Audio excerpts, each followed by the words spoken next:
یہاں جمع ہونا ایک مقصد کے لیے ہے، ایک کام کے لیے۔ میرے محترم بزرگوں، کچھ ضروری گزارشات ہیں، توجہ سے سنیں گے، طلب سے سنیں گے، انشاءاللہ فائدہ ہوگا۔ ہم سبھی محتاج ہیں اور مل جل کے ایک محنت میں لگے ہوئے ہیں، اس کو سیکھنے کی کوشش میں لگے ہوئے ہیں۔ میرے محترم بھائیوں، دنیا میں ایک فضا بنی ہوئی ہے مخلوق سے فائدہ اٹھانے کی، اور یہ جتنی مخلوق ہے یہ خود بخود نہیں وجود میں آئی، اس کو بنانے والے نے بنایا ہے، اور یہ سب مخلوق چھوٹی بڑی جتنی بھی بنی ہے یہ بدلتی رہتی ہے۔ بچہ چھوٹا ہوتا ہے، کروٹ نہیں لے سکتا، بات نہیں سمجھا سکتا، رونا ہنسنا پیشاب پخانا بس۔ بڑا ہوتا ہے، پھر لڑکپن، پھر جوانی، پھر ادھیڑ عمری، پھر بڑھاپا، پھر ذوف، پھر اس کے بعد قبر میں پہنچ جاتا ہے، بدلتا رہتا ہے۔ چھوٹا سا بیج ہے، اس سے کونپل نکلتی ہے، پھر وہ درخت بن جاتا ہے، پھر آہستہ آہستہ وہ دوبارہ مٹی میں شامل ہو جاتا ہے۔ موسم کبھی سردی ہے، کبھی گرمی ہے، کبھی دن ہے، کبھی رات ہے، کبھی آدمی کے اوپر اس کے خوشی کا حال ہے، کبھی غمی کا حال ہے، کبھی فقر ہے، کبھی تونگری ہے، کبھی صحت ہے، کبھی بیماری ہے۔ تو یہ جتنی مخلوق ہے یہ ایک حال پہ نہیں رہتی، بدلتی رہتی ہے۔ چونکہ مخلوق بدلتی رہتی ہے، اس لیے اس مخلوق سے فائدہ حاصل کرنے کے جو مراکز ہیں وہ بھی بدلتے رہتے ہیں۔ ایک زمانے میں دنیا میں یونان کی تہذیب بہت بڑی تہذیب شمار ہوتی تھی، پھر مصر کا نام دنیا میں چلتا تھا۔ ایک زمانے میں ہندوستان، دلی دنیا کا مرکز تھا، اس کا ڈنکا بجتا تھا۔ اب اور جگہ مراکز بن گئے، کبھی بغداد یہ مرکز ہوتا تھا، تب اور جگہ مراکز بنے ہوئے ہیں۔ کچھ عرصے کے بعد یہ بھی نہیں رہیں گے، یہ بدلتے رہتے ہیں۔ اس لیے مخلوق سے، چونکہ مخلوق بدلتی ہے، اس سے جو استفادہ حاصل کرنے کے جو مراکز ہیں وہ بھی بدلتے رہتے ہیں، لیکن اللہ پاک کی ذات نہیں بدلتی ہے۔ اللہ پاک کی ذات نہیں بدلتی ہے۔ اللہ جیسے ہیں ازل سے ویسے ہی ہیں۔ مخلوق کے اعتبار سے تو بعض اوقات ترقی شمار ہوتی ہے کہ یہ ریڑھی لگانے والے کا، اخبار فروش کا بیٹا تھا، اور کرتے کرتے کرتے ایک پارٹی میں اس کا ممبر بنا، اور اب یہ ملک کا وزیر اعظم بن گیا، ترقی کر لی اس نے۔ یہ بالکل ان پڑھ آدمی تھا، اور کرتے کرتے مدرسے میں داخل ہوا، اس نے حفظ کیا، پھر کتابیں پڑھی، پھر کرتے کرتے شیخ الحدیث بن گئے۔ تو مخلوق کے اعتبار سے تو یہ ترقی شمار ہوتی ہے کہ وہ بہت آگے بڑھ گیا، لیکن اللہ پاک کے اعتبار سے اگر یوں کہا جائے کہ اللہ پاک کا علم آج بڑھ گیا، زیادہ ہو گیا، تو یہ بات اللہ کے اعتبار سے ٹھیک نہیں ہے۔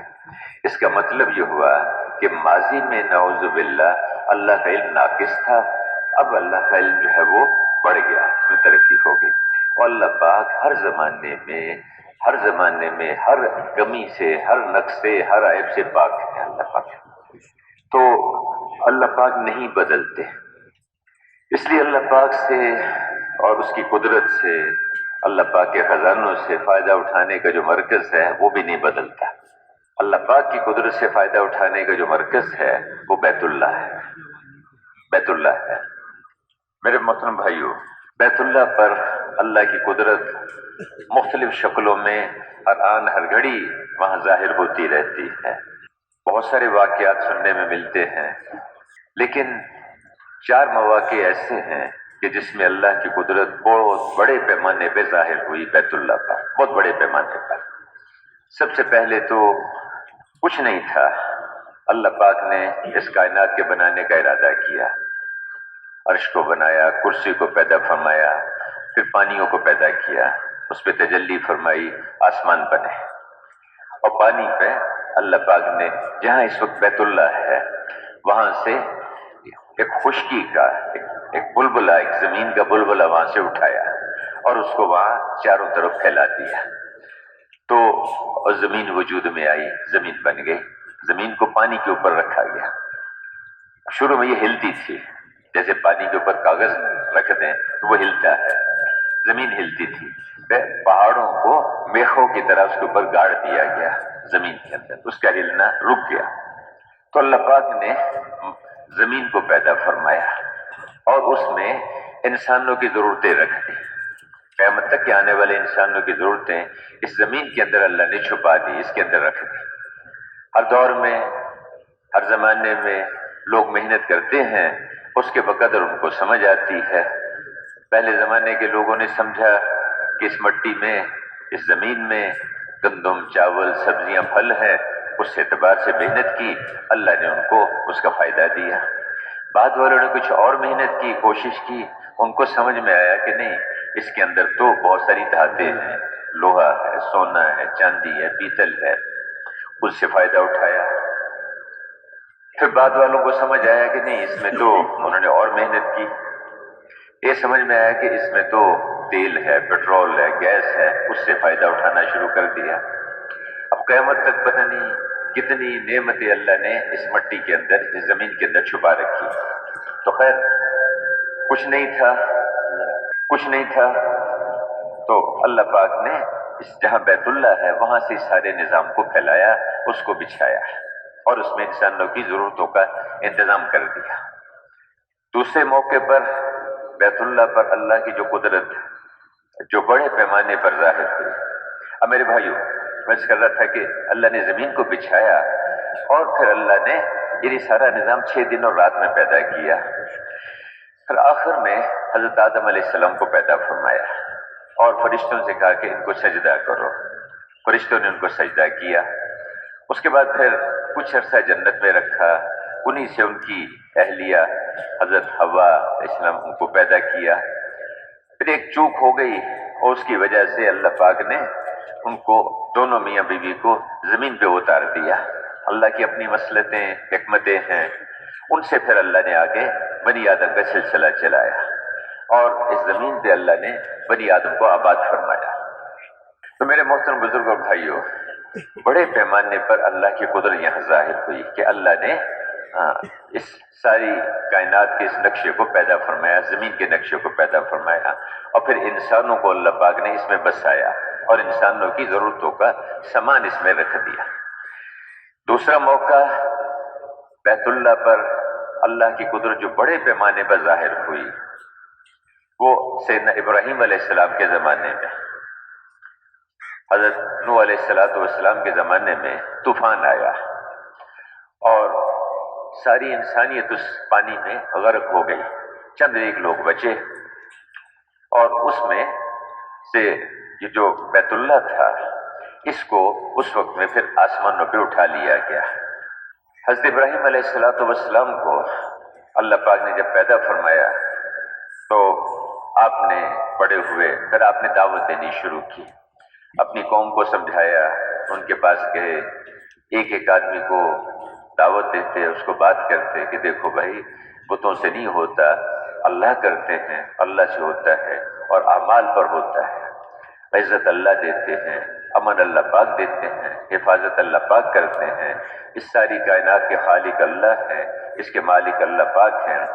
نمرود کے پاس گئے، اس کو بھی دعوت دیتے رہے، اس کو بھی سمجھاتے رہے کہ دیکھو اللہ پاک خالق ہیں، اس کے علاوہ کوئی خالق نہیں ہے، میں اس خدا کی طرف بلاتا ہوں جو دیکھو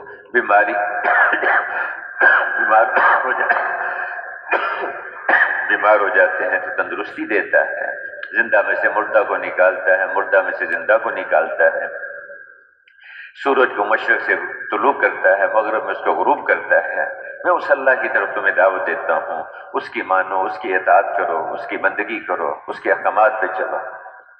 خیر، نہیں مانی، نہیں سمجھ میں آئی بات، پھر اللہ پاک نے نظام چلا، ان کو ہلاک کرنے کی کوشش کی، آگ میں جلانے کی کوشش کی، اللہ نے حفاظت فرمائی۔ اس کے بعد نمرود نے کہا کہ بھی آپ یہاں سے چلے جائیں، آپ وہاں سے نکل کے شام کی طرف منتقل ہو گئے۔ شام میں وہاں آپ کی اہلیہ محترمہ حضرت ہاجرہ، ان کے ساتھ اللہ کی شان ہے، اللہ نے بہت عرصے تک کوئی اولاد نہیں دی، کرتے کرتے ورنہ کہ اللہ پاک نے بیٹا دیا اور اسماعیل علیہ السلام. پھر ایک دن اللہ کی طرف سے حکم ملا کہ آپ اپنی اہلیہ کو اور اپنے بیٹے کو، ماں کی گود میں بچہ ہے، دونوں کو لے جائیں یہاں شام سے اور ان کو ایسی جگہ چھوڑ کے آ جائیں وادٍ غیر ذی زرعین، جہاں کسی پتے کا، کسی ہریالی کا کوئی نام و نشان بھی نہیں، کوئی زراعت، کوئی کچھ نہیں ہے، وہاں چھوڑ کے آ جائیں.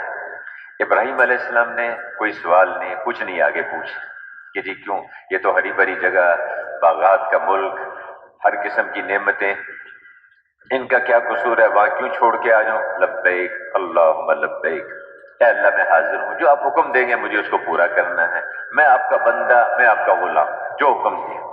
لیا، تقریباً 1 مہینے کی مسافت ہے زمین کا راستہ جو ہے، وہاں سے شام سے لیا، اور جہاں اس وقت بیت اللہ ہے وہاں بیت اللہ کے کوئی آثار نہیں تھے، وہ تو طوفان نوح کے موقع پہ اٹھا لیا گیا تھا. وہاں بیوی کو اور بیٹے کو وہاں چھوڑا، واپس آنے لگے تو اہلیہ نے پوچھا کہ آپ یہاں کیوں چھوڑ کے جا رہے ہیں ہمیں؟ کوئی جواب نہیں دیا. دوسری دفعہ پھر پوچھا، پھر کوئی جواب نہیں دیا. تیسری دفعہ پھر پوچھا، پھر جواب نہیں دیا، خاموش. چوتھی دفعہ میں سوال بدل دیا، پوچھا کہ کیا اللہ نے آپ کو حکم دیا ہے کہ ہمیں یہاں چھوڑ کر چلے جائیں؟ اس پہ فرمایا کہ ہاں اللہ نے حکم دیا. دل میں سوچا ہی اللہ کے نبی ہیں، اللہ نے حکم دیا ہوگا ان کو، ورنہ ہاں اللہ والے تو اپنے گھر والوں پر بھی شفیق ہوتے ہیں، سب کے لیے خیر خواہ ہوتے ہیں، تو یہ یقیناً اللہ نے حکم دیا ہوگا. سوال بدل دیا، کیا اللہ نے آپ کو حکم دیا ہے؟ فرمایا کہ ہاں اللہ نے حکم دیا ہے. پھر آگے کیا کہا کہ پھر آپ تشریف لے جائیے، گھبرائے نہیں، پھر آپ تشریف لے جائیے، انشاءاللہ اللہ ہمیں ضائع نہیں کرے گا، اللہ ہمیں ضائع نہیں کرے گا. ابراہیم علیہ السلام ماشاء اللہ چل پڑے. مفتی صاحب نے ایک دفعہ فرمایا تھا کہ وہاں سے پھر حضرت ابراہیم علیہ السلام دعوت کے لیے گئے، یمن کا سفر کیا، پھر اسی طرح بعض مواقع پر ہندوستان کا سفر کیا. تو خیر وہاں اہلیہ کی تھوڑا سا پانی اور تھوڑی سی کھجوریں وہ ختم ہو گئی. اب پریشان ہوئی، ماں بھوک کی وجہ سے نڈھال، ماں کی چھاتی میں دودھ ختم ہو گیا. اب بیٹا جو ہے وہ تڑپے، چھوٹا سا بچہ، وہ پیاس کی وجہ سے، بھوک کی وجہ سے بچہ تڑپے. ماں اپنی بھوک تو برداشت کر لیتی، لیکن اس بچے کی، اس کے تڑپنا، اس کا بھوکا، اس کا پیاسا ہونا، اس کو کیسے برداشت کرے؟ اب وہ پریشان ہوئی، صفا پر چڑھی، وہاں جا کے دیکھا کہ شاید کوئی مل جائے، کوئی قافلہ کوئی پاس سے گزرتا ہوا، کوئی انتظام ہو جائے، کچھ نہیں نظر آیا. پھر بے چینی سے نیچے اتری اور صفا سے مروہ کی طرف کو چلی. راستے میں ایک وہ برساتی ایک نالا تھا، وہاں سے جب گزرتے، وہ نیچے تھا، نشیب تھا، تو اس میں تیزی سے گزرتی کہ بچے پر نظر نہیں رہتی، دکھائی نہیں دیتا تھا، وہاں سے تیزی سے گزرتی تھی. پھر وہاں سے آگے مروہ پہ چڑھتی، پھر دیکھتی وہاں کچھ نظر نہیں آتا، پھر واپس اس طرح 7 چکر لگائے. جب 7 چکر لگائے تو پانی کی آواز آئی، پانی کے نکلنے کی. اب دوڑی وہاں آئی، آ کے دیکھا تو جہاں بیٹا بچہ ایڑیاں رگڑ رہا تھا، بھوک پیاس کی وجہ سے تڑپ رہا تھا، وہیں اللہ پاک نے وہاں پانی کا چشمہ نکال دیا.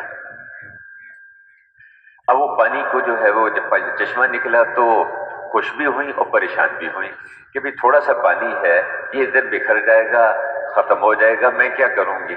تو اس کے گرد انہوں نے چھوٹی چھوٹی سی منڈیر بنانی شروع کر دی اور ساتھ اپنی زبان سے کہا زمزم زمزم. زمزم عبرانی زبان جو ان کی زبان تھی اس کا لفظ ہے، اس کا مطلب ہے رک جا رک جا رک جا. پانی وہیں رک گیا، کہیں پھیلا نہیں اس کے بعد. اچھا، اور اللہ کی وہ پانی جو ہے اسی زمین کے اندر گہرائی میں جاتا ہے، گہرائی میں جاتا ہے. وہ اللہ کی رحمت. جو حضور نے فرمایا کہ اگر وہ اللہ کے بندی یہ 2 کام نہ کرتی منڈیر نہ بناتی اور وہاں زمزم نہ کہتی ان کو، یہ پانی اللہ کی رحمت سے جوش سے نکلا تھا کہ وہاں سے ساری دنیا میں پہنچ جاتا، دریاؤں کی شکل میں مختلف شکل میں پہنچ جاتا۔ تو کیا خیال ہے، دریاؤں کی شکل میں نہیں پہنچا لیکن بوتلوں کی شکل میں تو پہنچ گیا نا جی۔ جس نے عمرہ نہیں کیا، جس نے حج نہیں کیا، زمزم اس نے بھی پیا ہے۔ آپ میں سے کوئی ایسا ہے جس نے آج تک زمزم نہیں پیا؟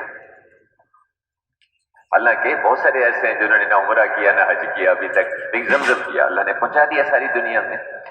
تو زمزم ایسا پانی اللہ نے دے دیا، زمزم لما شرب لہ، جس مقصد کے لیے پئیں گے، جس کام کے لیے پئیں گے، اس کو اللہ پورا کر دیتا۔ اب وہ بھوک لگتی، زمزم پیتی، اللہ بھوک دور کر دیتے۔ پیاس لگتی، زمزم پیتی، اللہ پیاس دور کر دیتے۔ بیماری آ جاتی، زمزم پیتی، اللہ بیماری دور کر دیتے۔ کہیں سردی لگتی، زمزم پیئیں تو سردی دور ہو جاتی۔ گرمی لگتی، زمزم پیتی تو اللہ گرمی کو دور کر دیتے۔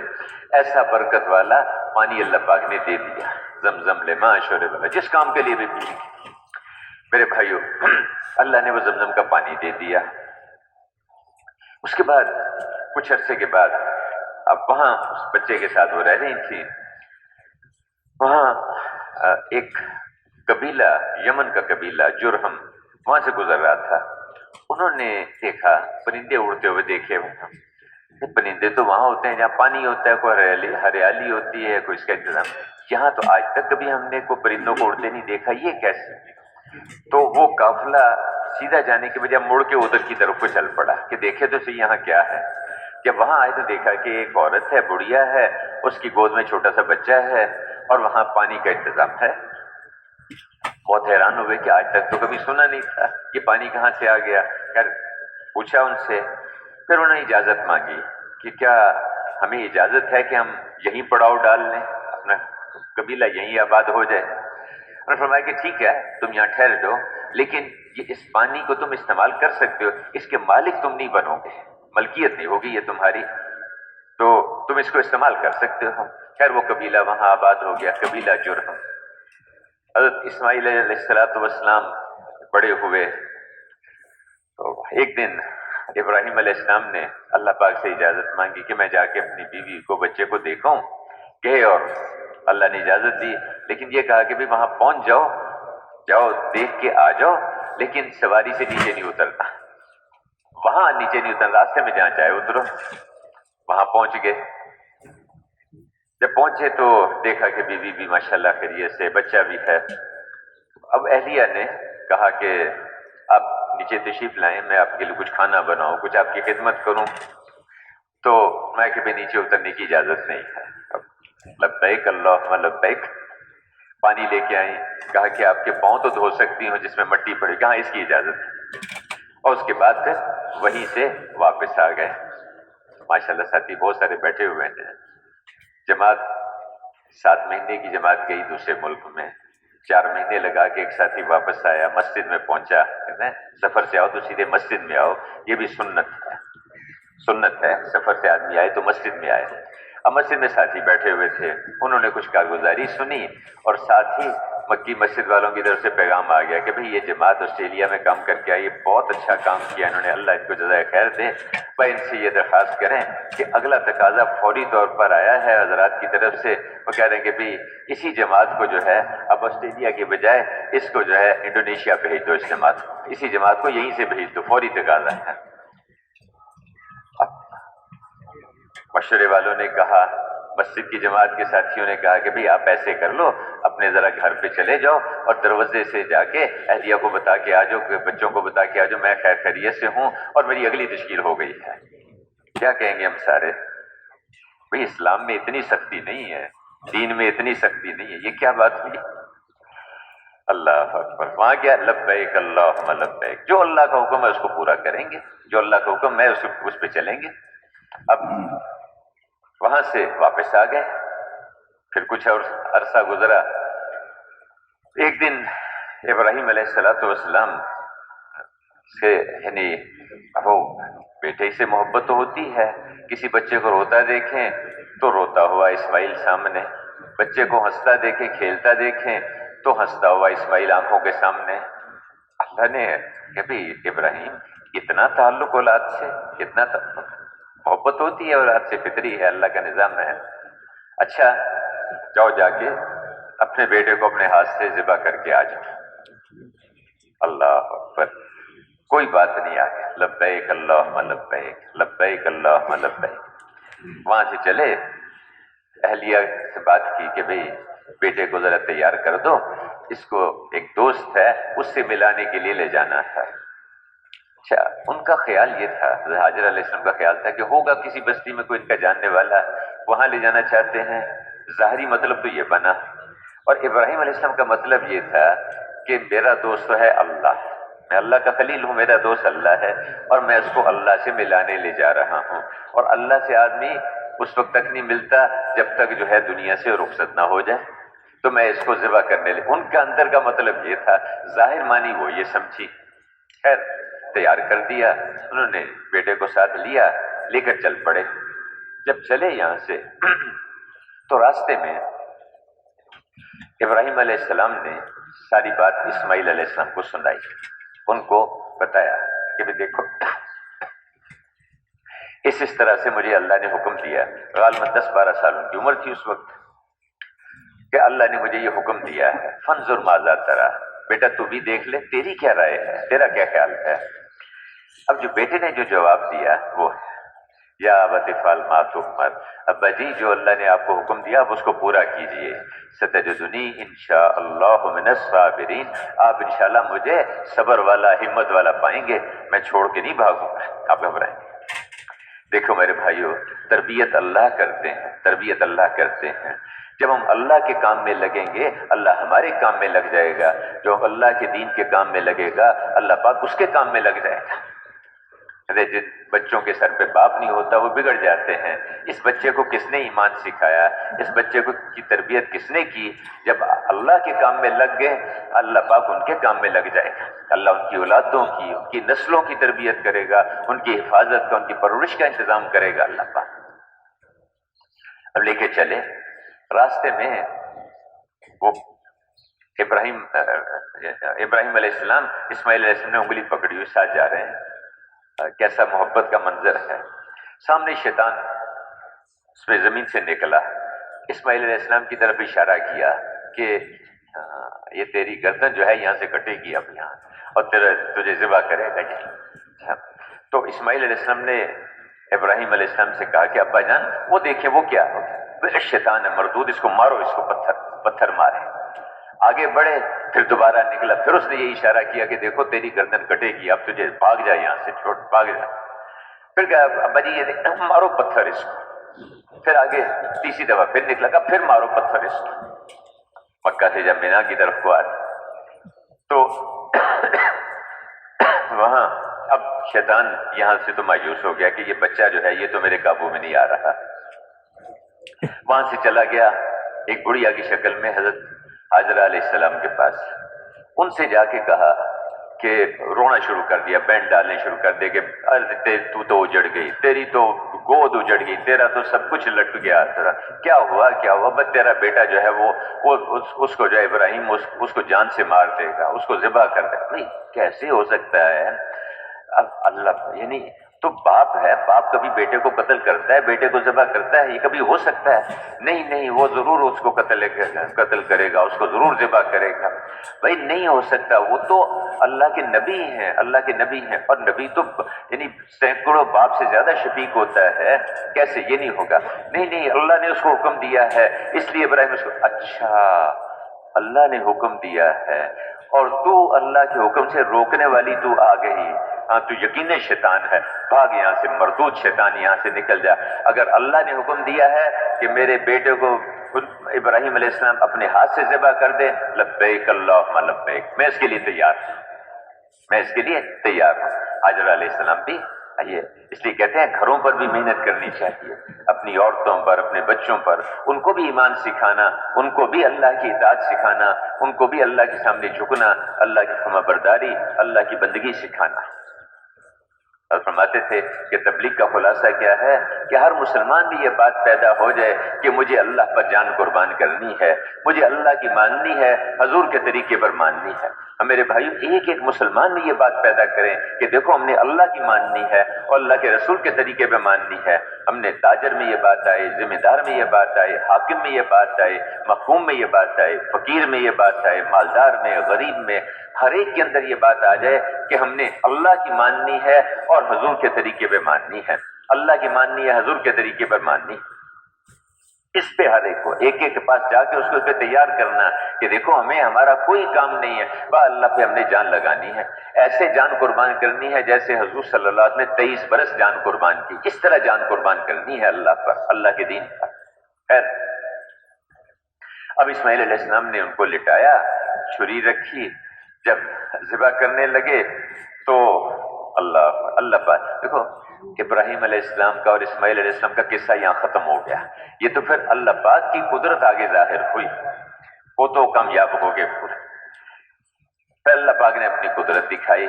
اب چھری چلا رہے ہیں اور گردن کٹ نہیں رہی، اور پھر اللہ پاک نے جو ہے آسمانوں سے مینڈا بھیجا، اس کو ذبح کیا. کہ ابراہیم تو نے اپنے خواب کو سچا کر دکھایا، قد صدقت الرؤیا. تو نے اپنے یہاں اللہ نے کہا فلما اسلم، یہ ہے میرے بھائیو اسلام، یہ ہے اسلام کہ آدمی اللہ کے نام پر سب کچھ قربان کرنے کے لیے تیار ہو جائے. اللہ کے دین پر، اللہ کے نام پر جو اللہ کا حکم ہوگا اسے ہم پورا کریں گے. پھر میرے بھائیو اس میں اسماعیل علیہ السلام بڑے ہوئے، ابراہیم علیہ السلام پھر چلے گئے، پھر اس طرح، اور پھر ان کی اسی قبیلہ جرہم میں شادی ہوئی. اس نے فرمایا کہ بھئی یہ جو یمن والے ہیں نا جی، ان کا بھی حق ہے ہمارے اوپر، کیونکہ ہماری دادی جو تھی حضرت اسماعیل علیہ السلام کی اہلیہ وہ یمن سے تھی، اور حضرت حاجرہ علیہ السلام یہ مصر سے تھی، اس لیے مصر والوں کا بھی ہمارے اوپر حق ہے.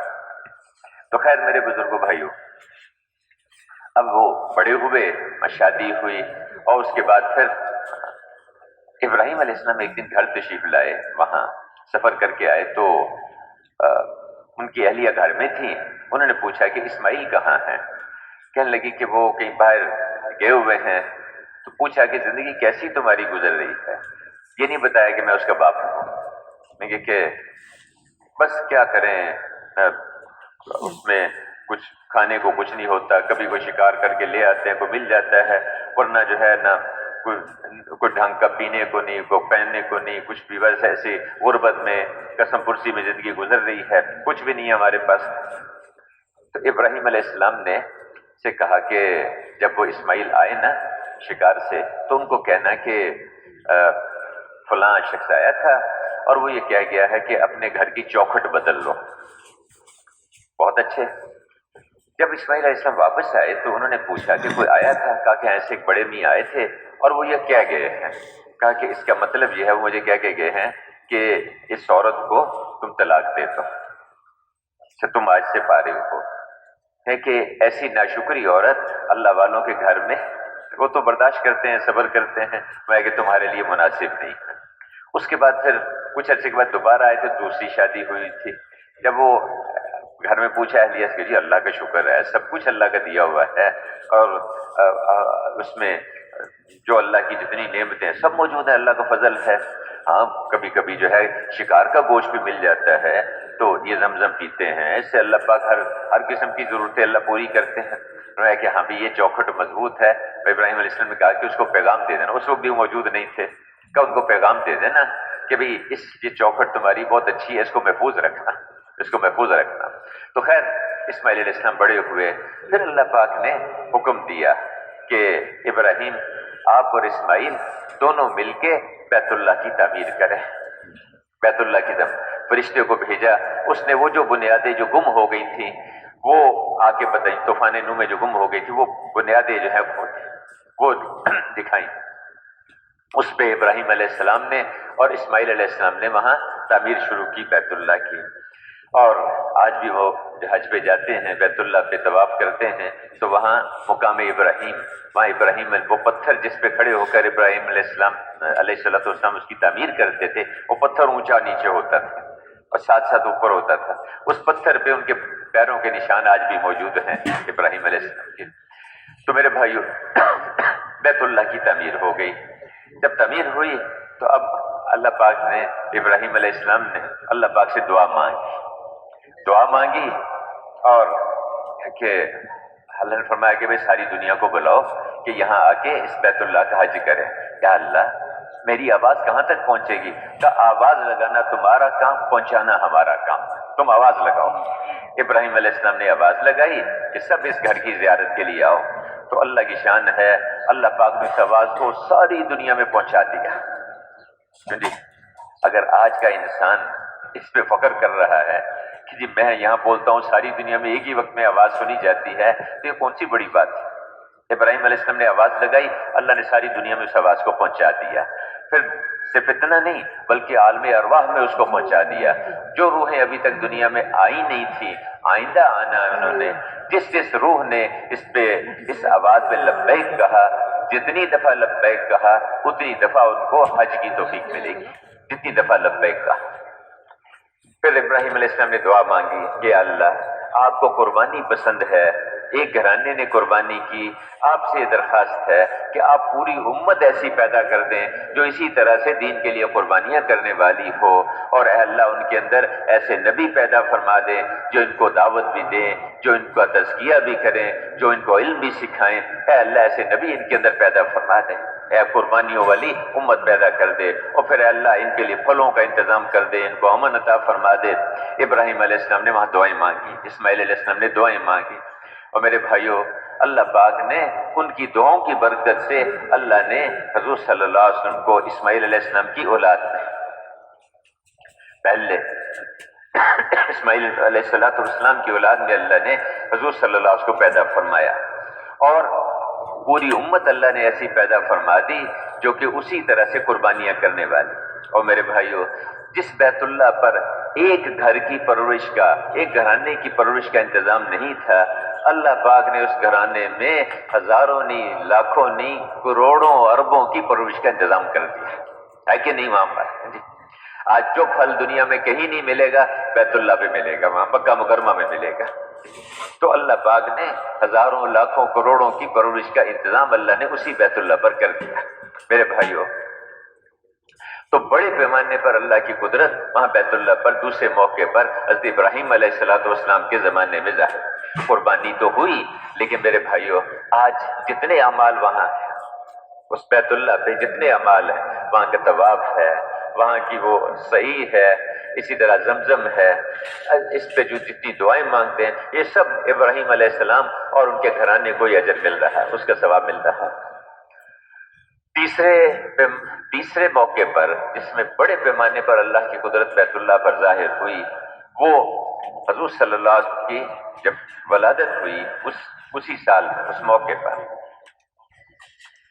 یمن کا ایک بادشاہ تھا، ابرہا اس کا نام تھا. اس نے کہا کہ بھی یہ لوگ جو ہیں یہاں سے بیت اللہ کی طرف جاتے ہیں، مکہ مکرمہ کی طرف جاتے ہیں، حج کرتے ہیں، عمرہ کرتے ہیں، طواف کرتے ہیں، اور یہاں کے وسائل، یہاں کا مال ادھر لے کے جاتے ہیں، وہاں خرچ کرتے ہیں. اس لیے اپنے وسائل کو یہیں رکھنا چاہیے، باہر کیوں جاتے ہیں؟ اللہ کے بھائی رب تو اللہ ہے، پالنے والے اللہ ہیں بھائی، اس سے اس کا کوئی سروکار نہیں، اس سے کوئی تعلق نہیں اس کا. تو اب وہ روکنا چاہیے ان کو کہ وہاں کیوں جاتے ہیں، یہیں خرچ کریں، یہیں رہیں. اس نے اپنے وزیروں سے مشورہ کیا، انہوں نے کہا جی ایسے کریں جیسا وہاں ایک گھر بنا ہوا ہے ایسا ہی گھر یہاں بھی ایک بنا دیتے ہیں. یمن میں بھی گھر بنا دیا، بہت اچھا. اعلان کر دیا پوری مملکت میں، پورے یمن میں اعلان ہو گیا کہ آئندہ آپ کو وہاں جانے کی ضرورت نہیں ہے، ہم نے یہاں ایک گھر بنایا ہے اسی طرح کا، اس سے زیادہ اچھا گھر ہم نے بنا دیا ہے، تو آئندہ آپ لوگ یہیں طواف کریں، یہیں اسی گھر کی عبادت کیا کریں، آگے جانے کی ضرورت نہیں ہے. کوئی نہیں آیا، پھر اعلان ہوا، کوئی نہیں آیا. کئی دن تک اسی طرح ہو گیا، بادشاہ بھی پریشان، وزیر بھی پریشان. ایک دن کیا ہوا کہ رات کے وقت میں 2-3 نوجوان اندر گئے، اندر خوب پیشاب پخانہ کر کے آ گئے، اور یہ سمجھایا، یہ بتایا کہ یہاں ہم عبادت کرنے کے لیے تو نہیں آئیں گے، ہاں پخانہ کرنے کے لیے ضرور آئیں گے یہاں پر. اس سے جب اس کو خبر ملی تو غصے میں آ گیا، بہت ناراض ہوا. کیا کریں؟ اس کے وزیروں نے اگلا مشورہ دیا. مولانا محمد احمد صاحب رحمۃ اللہ فرمایا کرتے تھے کہ آدھا پاگل تو آدمی حکومت کے نشے میں ہو جاتا ہے، آدھا پاگل، اور باقی جو تھوڑی سی عقل ہوتی ہے وہ اس کے وزیر مشیر اس سے لے لیتے ہیں. تو اب وہ مشورہ کیا ان سے، انہوں نے کہا جی ایسے کریں، اس گھر کی عبادت اس وقت ہوگی جب آپ اس بیت اللہ کو گرائیں گے. اب یہ عقل نہیں، یہ سمجھ نہیں کہ وہ بیت اللہ تو قربانیوں سے وجود میں آیا، ابراہیم علیہ السلام، اسماعیل علیہ السلام اور ان کے پورے گھرانے کی قربانیاں، اس کی وجہ سے وہ بیت اللہ جو ہے وہ تعمیر ہوا، اس کو تم کیسے گرا سکتے ہو؟ تو ایک ہے مال کی بنیادوں پہ چلنا، حکومت کی بنیادوں پہ چلنا. دل حکومتیں نہیں پلٹ سکتی، مال کی وجہ سے دلوں کو نہیں پلٹا جا سکتا، دل تو قربانیوں سے پلٹتے ہیں. اور دل جب مشقتوں کے ساتھ دین کا کام کیا جاتا ہے اور قربانیوں کے ساتھ دین کا کام کیا جاتا ہے، اس سے اللہ پاک دلوں کو پلٹتے ہیں. دلوں کے اندر یہ بات آتی ہے کہ ہاں ان کی مانو، ان کے پیچھے چلو. وہ پورے گھرانے کی قربانیاں، اس پہ اللہ پاک نے بیت اللہ کو اس کی تعمیر کروائی ان سے. اب چلا وہاں سے. اس زمانے میں سب سے بڑی جو قوت ہوتی تھی وہ ہاتھیوں کا لشکر تھا. ہاتھیوں کا لشکر لے لیا اس نے کہ اب جا کے بیت اللہ کو گرانا ہے. وہاں سے چلا، چلتے چلتے وہاں جب مزدلفہ کے پاس پہنچے، وادی محصر اس سے پہلے وہاں پہنچے تو اس کے آدمیوں نے حضور صلی اللہ علیہ وسلم کے دادا عبد المطلب ان کے کچھ اونٹ پکڑ لیے اور پکڑ کے لے آئے. عبد المطلب کو پتا چلا کہ اس طرح سے ابرہہ آیا ہے اپنی فوجوں کے ساتھ بیت اللہ کو گرانے کے لیے. بیت اللہ کے سردار تھے وہاں کے. انہوں نے پتا چلا کہ اس کے آدمیوں نے ان کے اونٹ پکڑ لیے. وہاں سے وہ آئے، آ کے کہا کہ بات کرتا ہوں ابرہہ سے. ابرہہ کے آدمیوں نے بتایا کہ اس طرح مکہ کے جو سردار ہیں عبد المطلب وہ آئے ہیں آپ سے بات کرنے کے لیے. ابرہہ کا خیال یہ تھا کہ وہ آئے ہوں گے کہ مجھے روکیں، منع کرے کہ تم کیوں حملہ کرنے کے لیے آئے ہو یہاں پر، بیت اللہ ہے اس سے. تو اب وہ آئے، جب بیٹھے بات چیت ہوئی تو انہوں نے کہا کہ تیرے آدمیوں نے میرے اونٹ پکڑ لیے ہیں، تیرے آدمیوں نے میرے اونٹ پکڑ لیے ہیں، ان سے کہو کہ میرے اونٹ واپس کریں. اس نے آدمیوں کو بلایا، کبھی ان کے اونٹ واپس کر دو، یہ سردار ہیں یہاں کے، اونٹ واپس کر دیے. اس نے اگلی سوال پوچھا، اگلی بات پوچھی اس نے کہ آپ کو معلوم ہے کہ میں یہاں بیت اللہ کو گرانے کے لیے آیا، آپ جانتے ہیں، اور آپ نے مجھ سے بیت اللہ کی کوئی بات نہیں کی، آپ یہاں کے سردار ہیں، آپ مجھ سے اپنے اونٹوں کی بات کر رہے ہیں. اس پہ فرمایا، کہا کہ دیکھو بات یہ ہے کہ ان اونٹوں کا مالک میں ہوں، اس گھر کا بھی ایک مالک ہے، اس گھر کا بھی رب ہے، اس کا مالک بھی ہے. وہ اپنے گھر کی حفاظت کرنا بہت اچھی طرح سے جانتا ہے، بہت اچھی طرح جانتا ہے. میرے بھائیو، جب موت آتی ہے تو بیت اللہ پہ اس کے خلاف منصوبے بنانے شروع کر دیتا ہے، اس پہ تدبیریں اپنی چلانی شروع کر دیتا ہے. تو اس کا بھی رب ہے، وہ اپنے گھر کی حفاظت کرنی بہت اچھی طرح جانتا ہے. خیر، وہ اپنے اونٹ لے کے آگے، اس کا قافلہ آگے بڑھا. تھوڑا سا آگے بڑھے تو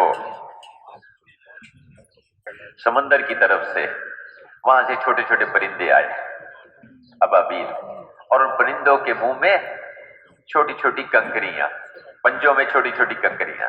ہاتھیوں کا لشکر، اللہ نے اس کو ختم کرنے کے لیے کوئی مقابلے پہ ہاتھی نہیں بھیجے، کوئی اللہ پاک نے کوئی مقابلے پر کوئی جانور نہیں بھیجے، کوئی کتے، کوئی بھیڑیے نہیں بھیجے، چھوٹے چھوٹے پرندے. اچھا، پرندوں کو بھی یہ نہیں کہا کہ ان کی آنکھوں میں پنجئی مار دو، یہ بھی نہیں کیا، بلکہ پرندوں کے منہ میں چھوٹے چھوٹے سے کنکر.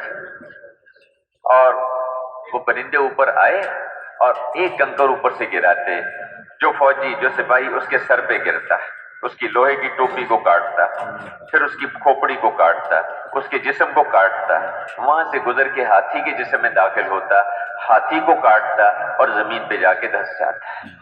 اور تھوڑی دیر میں وہ سارا ہاتھیوں والا لشکر، الم تر کیف فعل ربک باصحاب الفیل، تم نے نہیں دیکھا کہ تمہارے رب نے اس ہاتھیوں والے لشکر کے ساتھ کیا کیا؟ ایسے کر دیا کہ جیسے جانور گھاس کو چر کے چبا کے تھوک دیتا ہے، ایسے کر دیا اس کو. میرے بھائیوں، اللہ کی قدرت آج بھی اسی طرح سے موجود ہے. تو اللہ پاک نے اس ہاتھیوں والے لشکر کا صفایا کر دیا. اور میرے بھائیوں، تیسرے موقع پر اللہ کی قدرت یہ ابرہہ کے واقعے میں ظاہر، بڑے پیمانے پر ظاہر، بڑے پیمانے پر، کہ جو بیت اللہ کے اس کے خلاف وہ منصوبے بنائے گا، اللہ پاک اس کے ساتھ اس طرح سے انتظام کرے گا. پھر میرے بھائیوں اور بزرگوں، چوتھا موقع، جس موقع پر اللہ کی قدرت بڑے پیمانے پر ظاہر ہوئی بیت اللہ پر، کہ وہاں اللہ پاک نے حضور صلی اللہ علیہ وسلم کو پیدا فرمایا اسی مکہ مکرمہ میں، اسی بیت اللہ. اب تو وہ گھر جو ہے وہ بیت اللہ کے اس کے بیچ میں آ گیا ہوا ہے جہاں حضور صلی اللہ علیہ وسلم کی ولادت ہوئی. تو آپ جب پیدا ہوئے تو یتیم، والد کا آپ کی پیدائش سے پہلے انتقال ہو گیا. 6 سال کی عمر ہوئی تو والدہ آمنہ رضی اللہ عنہا ان کا بھی انتقال ہو گیا. 8 سال کی عمر ہوئی تو دادا جو بڑی محبت کرتے تھے، یعنی چونکہ سردار تھے، ان کے لیے ایک قالین بچھا ہوتا تھا بیت اللہ کے ساتھ، اس سے سہارا لگا کے بیت اللہ کی دیوار کے ساتھ وہاں بیٹھا کرتے تھے. کسی کو اس قالین پہ بیٹھنے کی اجازت نہیں تھی سوائے حضور صلی اللہ علیہ وسلم کے، کہ یہ میرا بیٹا جو ہے بھائی اس کو کوئی نہیں روکے گا. وہ وہاں بیٹھا کرتے تھے. تو آپ صلی اللہ علیہ وسلم کے دادا وہ بہت شفقت اور محبت سے پرورش کرتے تھے. 8 سال کے ہوئے تو دادا کو بھی اللہ نے لے لیا، وہ بھی انتقال کر گئے. اب یتیم بچہ، نہ باپ نہ ماں نہ دادا. عام طور پر یتیم بچے بگڑ جاتے ہیں جن کا باپ سر پہ نہ ہو. اللہ پاک نے ابراہیم علیہ السلام کے بچے کی بھی تربیت فرمائی، اور حضور صلی اللہ علیہ وسلم کو اللہ پاک نے ایسی تربیت فرمائی.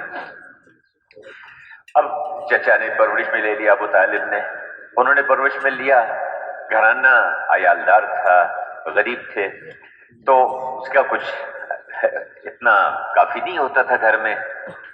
تو حضور صلی اللہ علیہ وسلم نے اس عمر میں 8-10 سال کی، 10-12 سال کی عمر میں فرماتے کہ تھوڑی سی اجرت کے لیے میں بکریاں چرایا کرتا تھا، بکریاں چراتا تھا تاکہ کچھ گھر کا گزارا ہو جائے.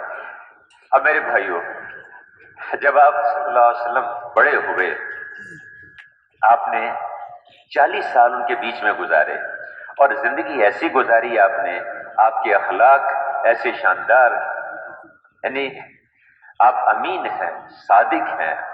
ساری قوم اپنے مسائل آپ کے پاس لے کر آتی ہے. بیت اللہ کی دوبارہ جب تعمیر کرنے لگے تو اس میں تھوڑا سا جھگڑا ہو گیا، اور ہر قبیلہ کہے کہ وہ جو حجر اسود ہے ہم لگائیں گے، دوسرا قبیلہ کہے ہم لگائیں گے، تیسرا کہے کہ اتنے میں جو صبح جو سب سے پہلے بیت اللہ پہ آئے گا اس سے فیصلہ کروائیں گے. اگلے دن صبح حضور صلی اللہ علیہ وسلم آ رہے تھے، دیکھا کہ وہ محمد آ گئے، یہ صادق ہے، امین ہے، یہ سب سے اچھا فیصلہ کریں گے. ایسے معروف تھے، ہر جھگڑے میں آخر میں ان سے پوچھ لیتے تھے. اور دشمن بھی کہتے کہ بھی یہ سچے ہیں، امانت دار ہے. آپ صلی اللہ علیہ وسلم نے وہ سارے قبائل کو، جتنے قبیلے تھے ان کے کہا کہ بھی تم ایسے کرو، تمہارا ایک آدمی آ جائے، ہر قبیلے کا سردار آگے آ جائے، ایک چادر کے اوپر اس حجر اسود کو رکھ دیا، کہا کہ سب اٹھا کے لے چلو وہاں پر. سب نے اٹھا کے لے آئے وہاں پر، اور آپ نے پھر اپنے ہاتھوں سے اس کو وہاں پر لگا دیا. کہ ایسا شاندار فیصلہ کہ سب کو اس میں مطمئن کر دیا، سب کو ایسے. لیکن میرے بھائیوں، صرف اس سے لوگوں کی زندگیاں نہیں بدلی، اس سے لوگ اسلام میں داخل نہیں ہوئے، اس سے لوگوں نے اپنے کفر کو نہیں چھوڑا. کیونکہ اسلام جو پھیلتا ہے وہ دعوت سے پھیلتا ہے. اسلام جو ہے وہ دعوت سے زندگیاں بدلتی ہیں. دعوت کے ساتھ یہ ساری چیزیں ہوں گی، نماز بھی ہے، ذکر بھی ہے، اخلاق بھی ہیں، یہ سب چیزیں دعوت کے ساتھ ہے. دعوت زندگیوں کو بدلتی ہے، دعوت زندگیوں کو پلٹتی ہے. صرف اخلاق سے اسلام نہیں پھیلتا، اخلاق معاون ہوتے ہیں، لیکن جو زندگیاں جو بدلیں گی وہ دعوت سے بدلیں گی. ہمارے یہ بستی میں مسجد میں 20 آدمی ہیں 3 چلے لگائے ہوئے، 40 آدمی 3 چلے لگائے ہوئے. اگر یہ روزانہ دعوت دیں، روزانہ گشت کریں، روزانہ ملاقاتیں کریں، کئی 100 آپ کے ہاں تو کراچی میں 300 آدمی ایک مسجد میں موجود ہیں. اگر یہ روزانہ دعوت دے، روزانہ گشتیں اور ملاقاتیں کریں، دنوں میں اللہ پاک پوری فضا کو بدل دے. دعوت سے زندگیاں بدلتی ہیں، دعوت سے لوگ پلٹتے ہیں. تو خیر 40 سال آپ نے بیچ میں گزارے اور لوگوں کو اعتماد بھی، اور ایسے امین ہیں، صادق ہیں، سچے ہیں۔ اس کے بعد ایک پریشانی رہتی تھی آپ پر کہ یہ کیا حالات چل رہے ہیں، بچوں کو زندہ دفن کر دیتے ہیں، بچیوں کو، اور آپس میں لڑائی شروع ہوتی ہے، کئی سال تک لڑائی چلتی رہتی ہے۔ سب کو دیکھ کے پریشان ہوتے تھے، جتنے بھی سلیم الفطرت لوگ ہوتے ہیں حالات کو دیکھ کے پریشان ہوتے ہیں کہ یہ کیا ہو رہا ہے۔ آپ وہاں غار حرا میں تشریف لے جایا کرتے اور وہاں کئی ہفتے تک وہاں اللہ کی عبادت میں مشغول رہتے، بیت اللہ کو دیکھتے رہتے دور سے، اور کھانا بھی ساتھ لے جاتے۔ خدیجہ رضی اللہ عنہا آپ کے نکاح میں تھیں، پھر وہاں پر آپ صلی اللہ علیہ وسلم پر اللہ نے وہی بھیجی۔ جب 40 سال کے ہوئے آپ کو نبوت ملی، جب آپ کو نبوت ملی تو آپ جبرائیل علیہ السلام نے آ کے آپ کو اس کے جب پہلی وحی اتری اقرا، تو اس کے بعد پھر آپ گھر تشریف لائے، اپنی اہلیہ کو سارا واقعہ سنایا، اور گھبراہٹ تھی، اس کی وحی کا ایک پریشانی تھی، تو انہوں نے تسلی دی کہ جی آپ گھبرائیں نہیں، آپ تو ایسے اونچے اخلاق والے ہیں، بیواؤں کا خیال کرتے ہیں، یتیموں کی پرورش کرتے ہیں، بھوکوں کو کھانا کھلاتے ہیں، ایسے اونچے اخلاق والوں کو اللہ ضائع نہیں کیا کرتا، آپ گھبرائیں نہیں۔ اور ان کو ساتھ لے کے اپنے چچا زاد بھائی ورقہ بن نوفل کے پاس چلی گئی۔ انہوں نے ساری بات سنی، ان کا یہ تو وہی فرشتہ ہے جو عیسیٰ علیہ السلام کے پاس آیا کرتا تھا، اور یہ میرا اندازہ یہ ہے کہ یہ وہی نبی ہے جن کی خوشخبری، جن کی خبریں ہمیں پرانی کتابوں میں ملی، وہ پرانی کتابوں کے عالم تھے۔ اب وہاں تھوڑی سی جو بات ہوئی، خدیجہ رضی اللہ عنہا نے، اور دوسرے آدمی جو ایمان لائے ہیں وہ ورقہ بن نوفل ہیں، فوراً ایمان لے آئے۔ یعنی حضرت خدیجہ رضی اللہ عنہا حضور کو تسلی بھی دی، اور جب وہ چچا زاد بھائی سے بات ہوئی اور دعوت بھی دی، اور وہ بھی ایمان لے آئے، تو دوسرے آدمی ایمان لائے، حضرت ورقہ بن نوفل۔ پھر آپ صلی اللہ علیہ وسلم کو اللہ پاک نے ذمہ داری دی، پوری دنیا میں اللہ کے کلمے کو پھیلانا ہے، پورے عالم میں اللہ کے کلمے کو پھیلانا ہے، اور ساری دنیا کے انسانوں کو اللہ کے سامنے جھکانا۔ صرف یہ نہیں اس زمانے کے، صرف عرب نہیں، قریش نہیں، صرف بلکہ ساری دنیا کے انسان اور قیامت تک کے آنے والے انسان، سب کو اللہ کی اطاعت پہ، اللہ کی بندگی پہ لانا، اللہ کے احکامات پہ چلنے والا بنانا، اللہ کے مرضی پہ زندگی گزارنے والا بنانا، اس کی محنت، اس کی ذمہ داری حضور پہ ڈال دی گئی۔ اب کوئی اسباب پہ ایک آدمی کو کوئی ذمہ داری ڈالی جاتی ہے، کوئی فوج، کوئی ہتھیار، کوئی مال، کوئی عملہ دیا جاتا ہے، کچھ نہیں ہے ساتھ۔ دو کام دے دیے، اٹھیے، کھڑے ہو جائیے، لوگوں کو ڈرائیے اور اپنے رب کی بڑائی بیان کیجیے، لوگوں کو دعوت دیجیے۔ اے ہمارے حبیب، ہم نے آپ کو ساری دنیا کے انسانوں کے لیے آپ کو اپنا رسول بنا کر بھیجا ہے۔ اور دوسرا کام کیا دیا؟ اٹھیے راتوں کو، آدھی رات، کچھ کم کچھ زیادہ، اور اللہ سے مانگیے، دعوت اور دعا، دعوت اور دعا، دعوت اور دعا۔ اللہ پاک نے دو کام دیے۔ آپ نے چپ کے دعوت دینی شروع کی، انفرادی طور پر محنت کرنی شروع کی۔ حضرت علی کرم اللہ وجہہ ایمان لے آئے، حضرت ابوبکر رضی اللہ عنہ ایمان لے آئے، حضرت زید بن حارثہ ایمان لے آئے۔ کرتے کرتے انفرادی طور پر دعوت چلتی رہی، اور جو ایمان لاتا وہ دعوت دینے میں لگ جاتا ہے، جو ایمان لاتا وہ دعوت دینے میں لگ جاتا ہے، جو ایمان لاتا وہ اللہ کی طرف بلانے میں لگ جاتا ہے، انفرادی طور پر۔ 3 سال تک چپ کے بات چلتی رہی۔ پھر اللہ پاک کی طرف سے حکم ملا کہ آپ اب قریبی رشتہ داروں کو ڈرائیے۔ آپ صفا پہاڑی پر چڑھے، بلایا قبیلے والوں کو، بلایا، ان میں بات کی، ان کو دعوت دی، اور سب سے پہلے انکار کیا جس نے، وہ آپ کا سگا چچا ابو لہب، اس نے انکار کیا۔ پہلا پتھر اس نے مارا، پہلی گالی اس نے دی، اور پہلا دھکا اس نے دیا۔ اسی کے لیے ہمیں بلایا تھا، اس کے لیے ہم نے تمہیں، آپ نے خیر دعوت اعلان کیا۔ 7 آدمی ہیں جنہوں نے پہلے اعلان کیا ہے دعوت دینے، پہلے چپ کے دعوت دی، جس میں حضور صلی اللہ علیہ وسلم اور ابو بکر رضی اللہ عنہ، حضرت بلال خباب رضی اللہ عنہ، حضرت عمار ابن یاسر رضی اللہ عنہ، حضرت صہیب رضی اللہ عنہ، اور حضرت سمیہ رضی اللہ عنہ۔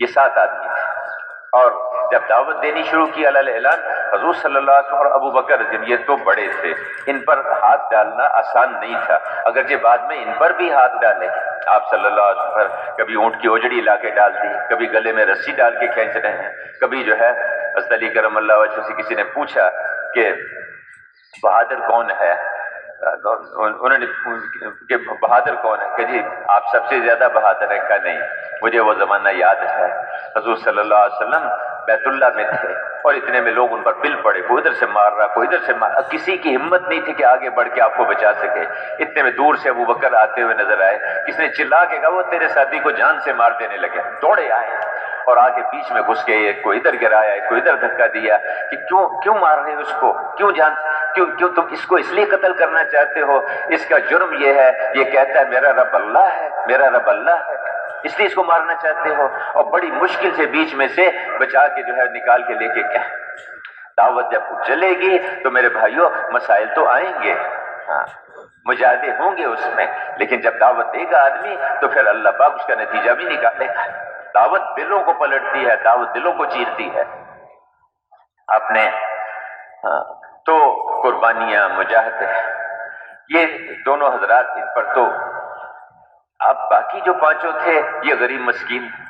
ایک دفعہ حضرت عمر رضی اللہ نے کہا خباب رضی اللہ عنہ سے، اور بھی لوگ بیٹھے تھے، کہا کہ خباب ادھر آؤ، آپ میرے ساتھ آگے بیٹھ جاؤ، پاس بیٹھ گئے اور یوں کہا کہ آپ کے علاوہ کوئی یہاں بیٹھنے کا مستحق نہیں ہے اس جگہ میرے ساتھ بیٹھ سوائے بلال کے۔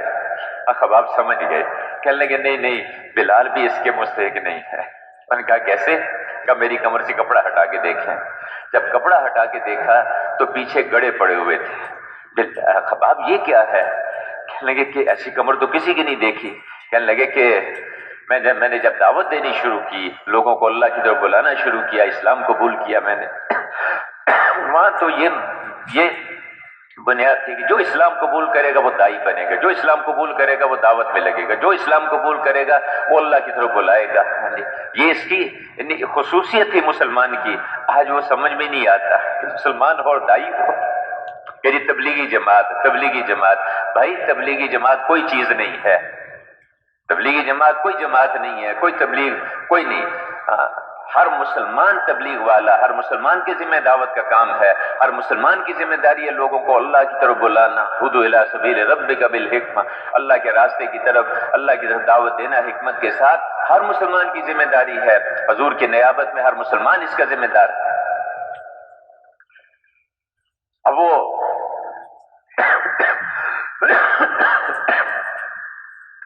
اب میرے بھائی الخباب رضی اللہ عنہ نے کہا کہ میں جب دعوت دیتا تھا تو مجھے مارتے پیٹتے تھے، حتیٰ کہ ایک دن مجھے ٹانگوں سے پکڑا، بازوؤں سے پکڑا اور انگارے جلائے گئے کوئلے کے، اور دہتے ہوئے انگاروں کے اوپر مجھے ایسے لٹا دیا گیا، اور ان انگاروں کو بجھانے والی کوئی چیز نہیں تھی سوائے میرے جسم کا خون اور چربی۔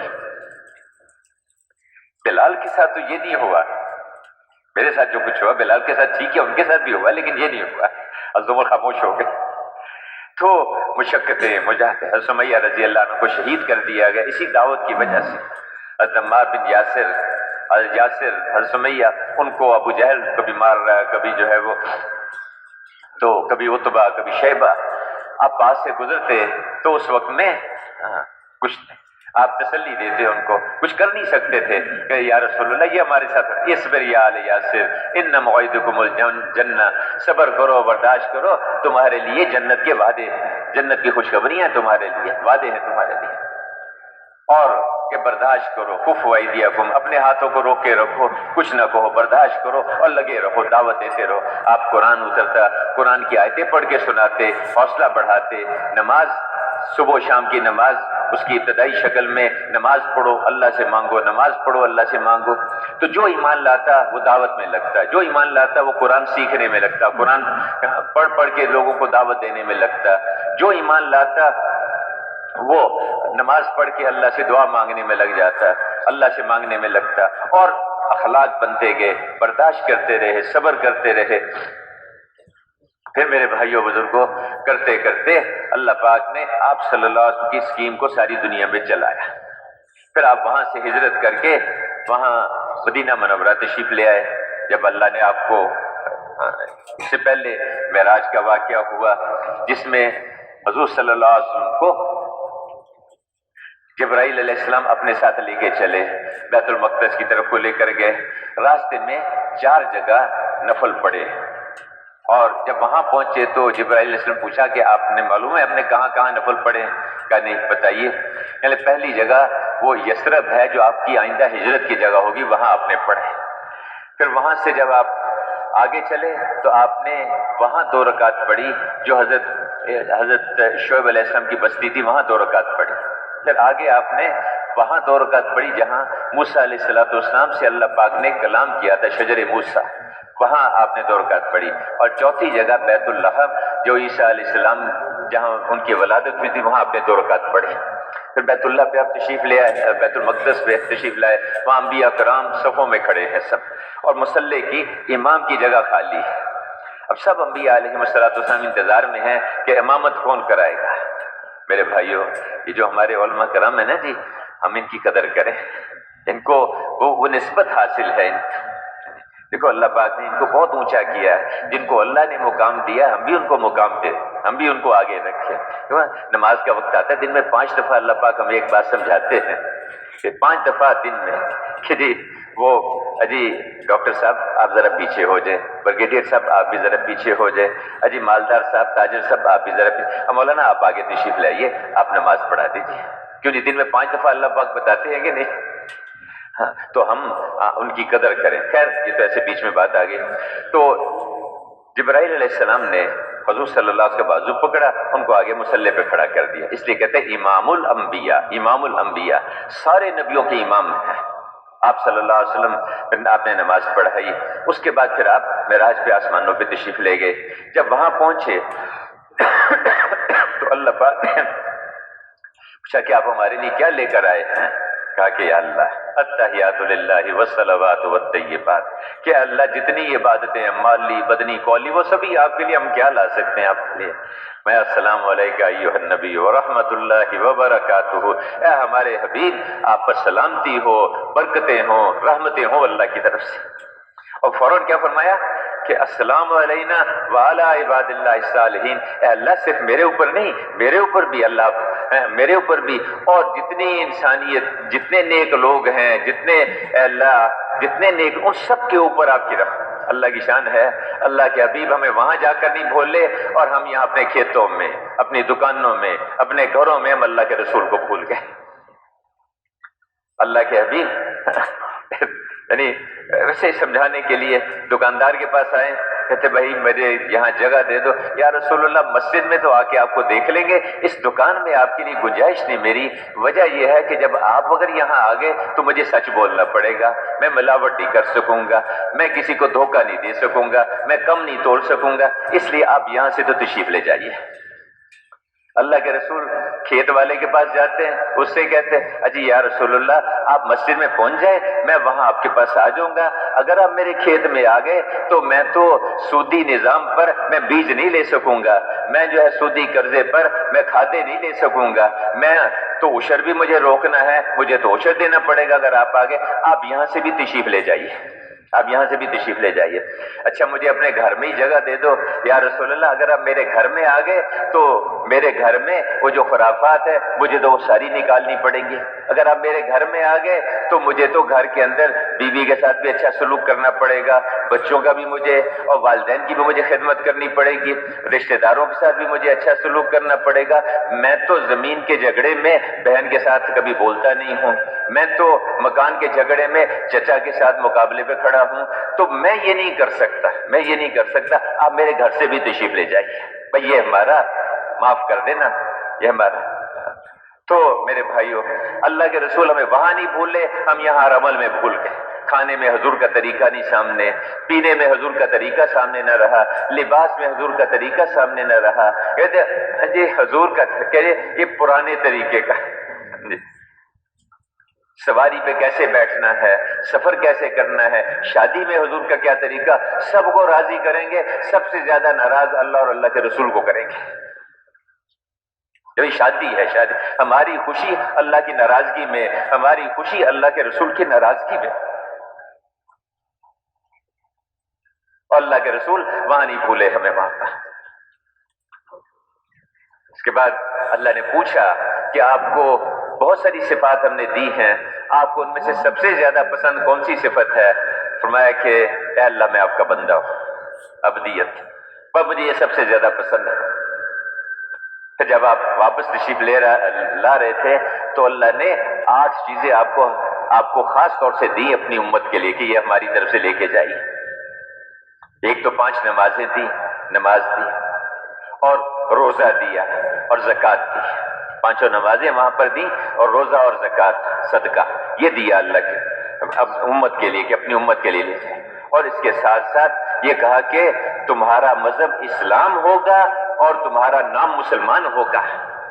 تمہارا یہ پاکستانی ہے، ہاں کہ جی ہم پاکستانی ہیں، ہم ملیشین ہیں، ہم ترک ہیں، ہم سوڈانی ہیں، ہم یمنی ہیں، ہم پٹھان ہیں، ہم بلوچ ہیں، ہم مہاجر ہیں، ہم انصاری، یہ سب نعرے اللہ کی ناراضگی کے نعرے ہیں، یہ سب نعرے اللہ کی طرف سے اللہ کے غصے کو کھینچنے والے نعرے ہیں۔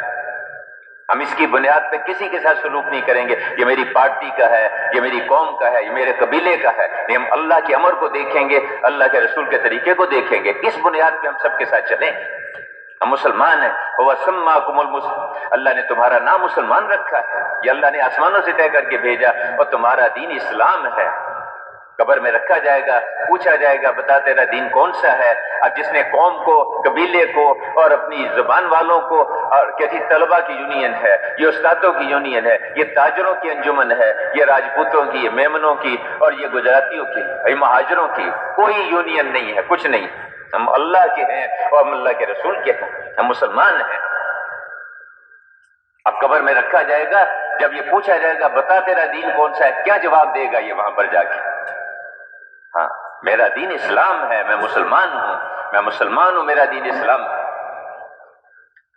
اس کے بعد 3 چیزیں اور دی، دعوت، امر بالمعروف نہی عن المنکر، اور اللہ کے راستے کی ہجرت، نقل و حرکت۔ یہ 8 چیزیں معراج کے موقع پر آسمانوں سے اللہ پاک نے اپنے حبیب کو دے کر اس امت کے لیے بھیجا۔ اب میرے بھائیوں بزرگوں، کل ہجرت فرمائی آپ نے، ہجرت کر کے آپ یہاں تشریف لے آئے، میں مختصر کر رہا ہوں کہ مدینہ منورہ تشریف لے آئے۔ وہاں آ کے آپ نے آتے ہی سب سے پہلا آپ نے کام کیا کیا؟ وہاں مسجد بنائی آپ نے، وہاں مسجد بنائی۔ میرے بھائی اور بزرگوں، یہ جو 4 موقع پر اللہ کی قدرت بیت اللہ پر بڑے پیمانے پہ ظاہر ہوئی، یہ 4 ہی مسئلے ہیں ہر شخص کے، ان کو چیزیں ملیں، ان کے گھرانے کی ان کی پرورش ہو جائے، دشمن سے ان کی حفاظت ہو جائے، اور ان کی سکیم، ان کا منصوبہ، ان کی تدبیر وہ کامیاب ہو جائے۔ یہ 4 مسئلے ہیں ہر شخص کے، اور یہی 4 مسئلے ہیں ہر حکومت کے۔ ہر حکومت کے یہی 4 مسئلے ہیں کہ ہمیں چیزیں ملے، ہماری پبلک کو چیزیں ملے، ہماری پبلک کی پرورش ہو جائے، پبلک کی پرورش ہو، اور اس کی دشمن سے حفاظت ہو جائے، اور ہماری اسکیم دنیا میں چلے۔ ہر حکومت کے یہی 4 مسئلے ہیں۔ اب میرے بھائیوں بزرگوں، وہاں سے جب ہجرت کر کے آپ تشریف لائے، یہاں آپ نے مسجد بنائی، وہاں مدینہ منورہ میں مسجد بنائی۔ آپ جب وہاں تشریف لائے تو آپ کی اونٹنی، جب ہجرت کر کے آپ آئے تو آپ کی اونٹنی جو ہے، اب اس کے وہاں، چونکہ آپ سے 1 سال پہلے، یہاں ہجرت سے 1 سال پہلے آپ نے مصعب بن عمیر اور بعض جگہ عبداللہ بن ام مکتوم بھی آتے ہیں رضی اللہ عنہ، ان حضرات کو بھیجا تھا وہاں جا کے محنت کرنے کا۔ وہاں مدینہ منورہ میں محنت کی اس طرح سے کہ مدینہ میں کوئی گھر ایسا نہیں بچا کہ جس میں کوئی نہ کوئی مسلمان نہ ہو۔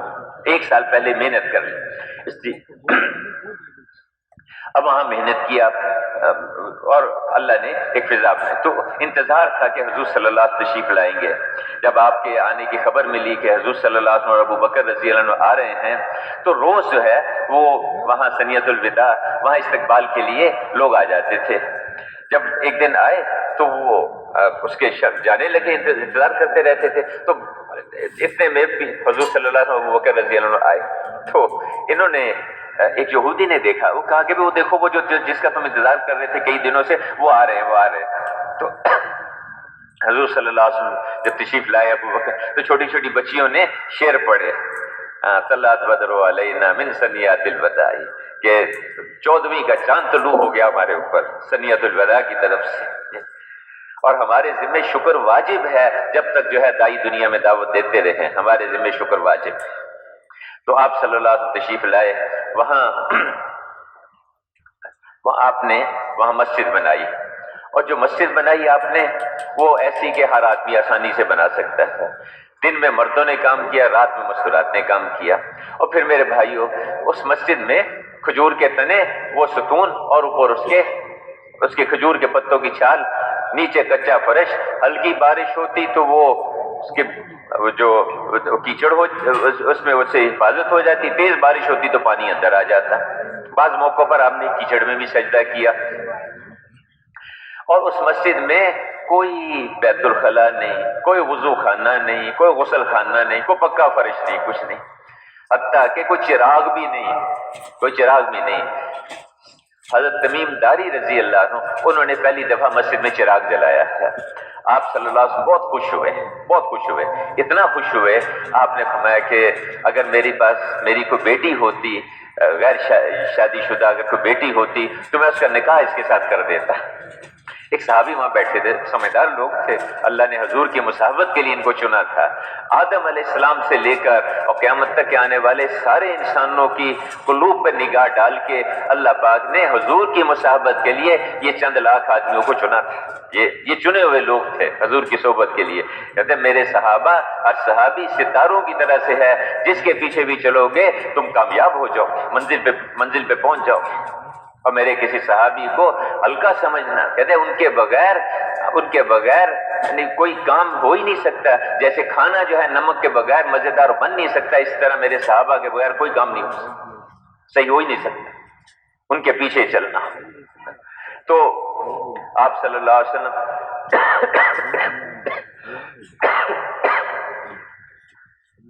تمیم داری رضی اللہ عنہ، جب وہ ایک صحابی نے کہا کہ یا رسول اللہ میری بیٹی ہے، شادی کے قابل ہے، آپ ایسے کریں اس کو اپنی بیٹی بنا کے اپنی طرف سے ان کا نکاح کر دیں۔ حضور نے ان کی اس بات کو فوراً قبول کیا اور ان کا نکاح ان کے ساتھ کر دیا۔ سمجھدار لوگ تھے، چونکہ سارے رشتے ختم ہو جائیں گے، سوائے حضور کے ساتھ کا جو رشتہ ہوگا یہ قیامت کے دن بھی قائم رہے گا۔ اس لیے حضرت عمر رضی اللہ عنہ نے حضرت علی کرم اللہ وجہ سے بات کی تھی کہ وہ اپنی بیٹی کا نکاح میرے ساتھ کر دیں۔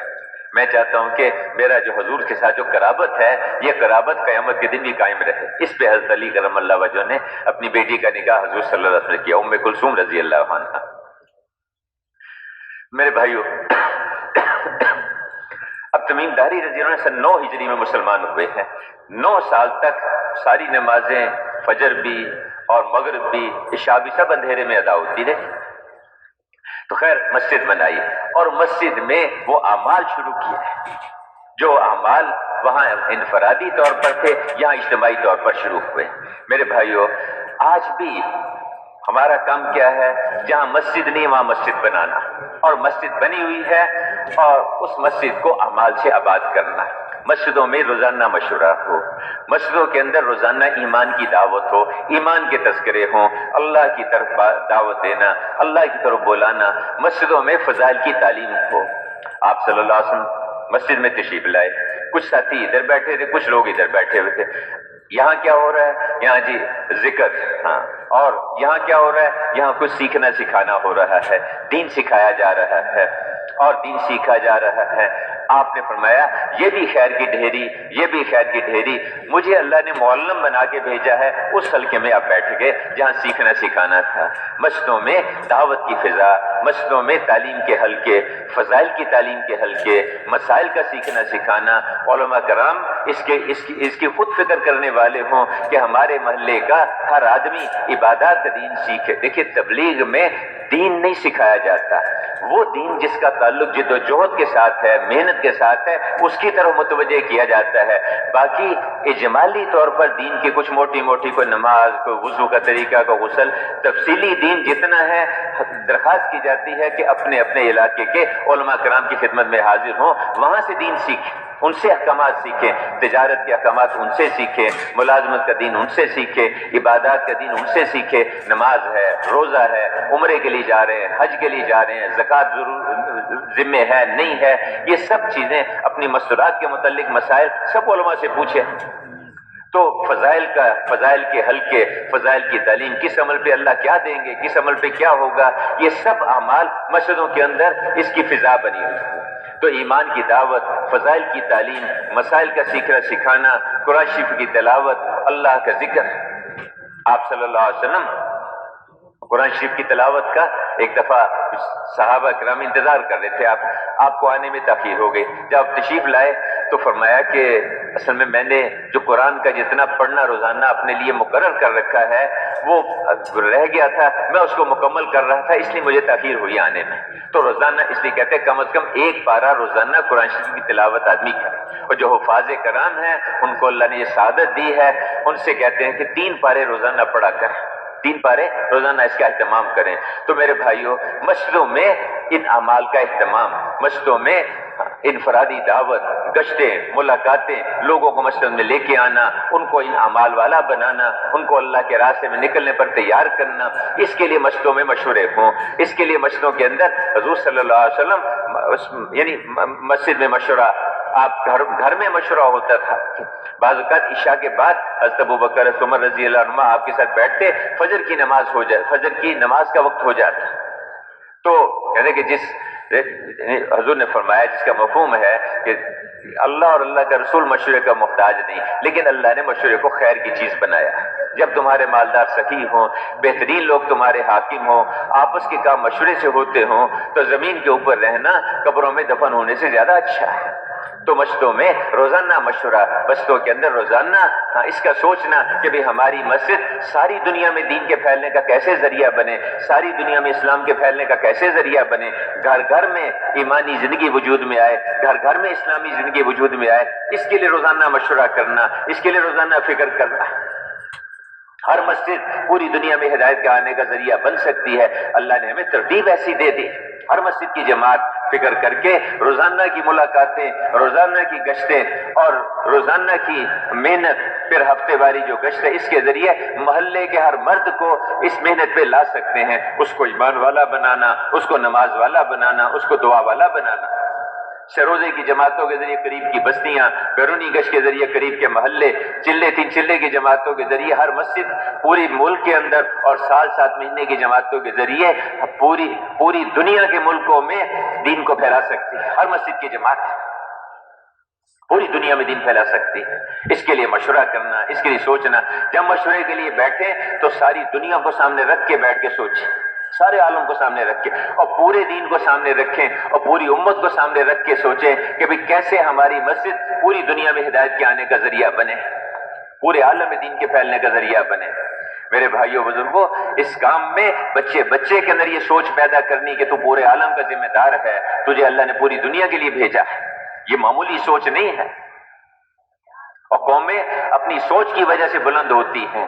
جس قوم کے اندر پورے عالم کو سامنے رکھ کے سوچنا، پوری دنیا کو سامنے رکھ کے یہاں بیٹھے جھونپڑی نما مسجد میں بیٹھے ہیں، پھٹے پرانے کپڑوں والا فقیر ہے، موچی ہے، دھوبی ہے، قصاب ہے، حجام ہے، لیکن وہ مسجد کی جماعت کے ساتھ جڑ کے سارے عالم کی ہدایت اس کا ذریعہ بن سکتا ہے، سارے عالم کو سامنے رکھ کے چلے۔ ہم جہاں بھی کام کریں گے، جہاں بھی عمل کریں گے، اس کا اثر پوری دنیا پر پڑے گا، پورے عالم پر پڑے گا۔ اس کا یہ جو گشت ہم یہاں کر رہے ہیں، اس کا اثر ساری دنیا کے ملکوں پر پڑے گا۔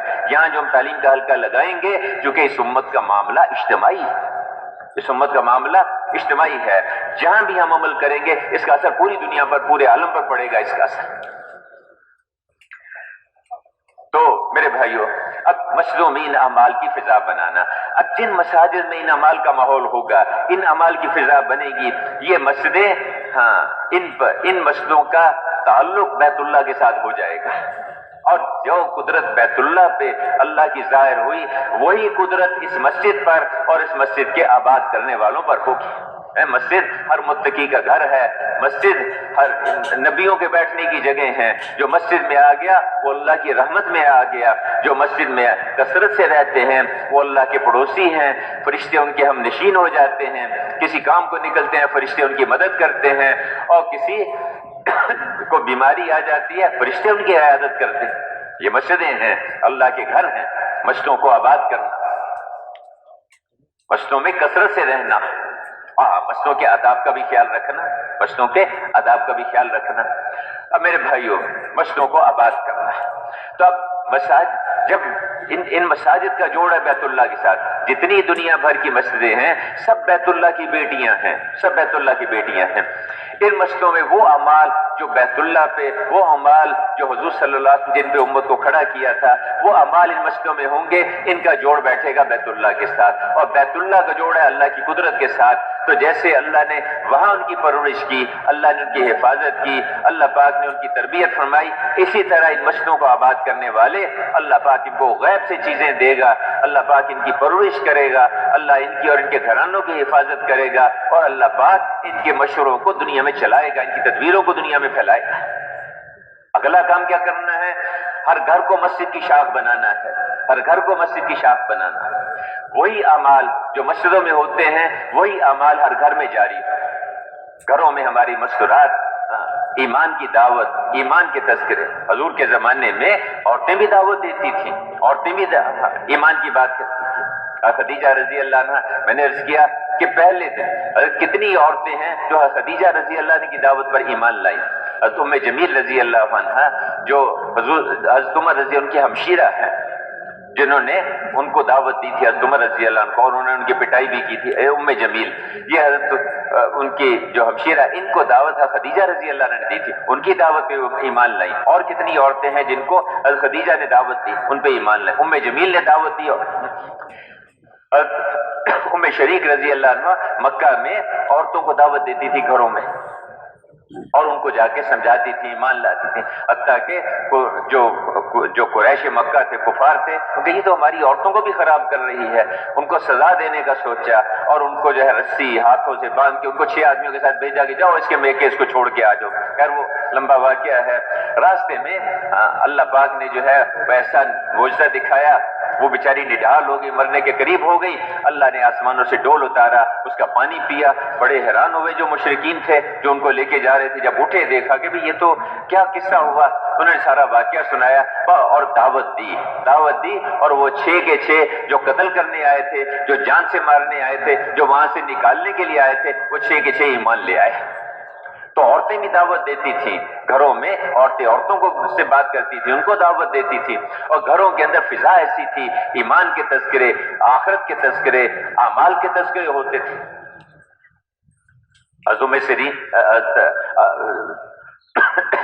امام سیرین، محمد بن سیرین رحمۃ اللہ علیہ، ایک جگہ انہوں نے مغرب کی نماز پڑھی، نماز کے بعد ایک مسجد میں نماز پڑھی، نماز سے فارغ ہوئے تو دیکھا کہ ایک بچہ 8-10 سال کا، 10-12 سال کا بچہ نماز پڑھ رہا ہے۔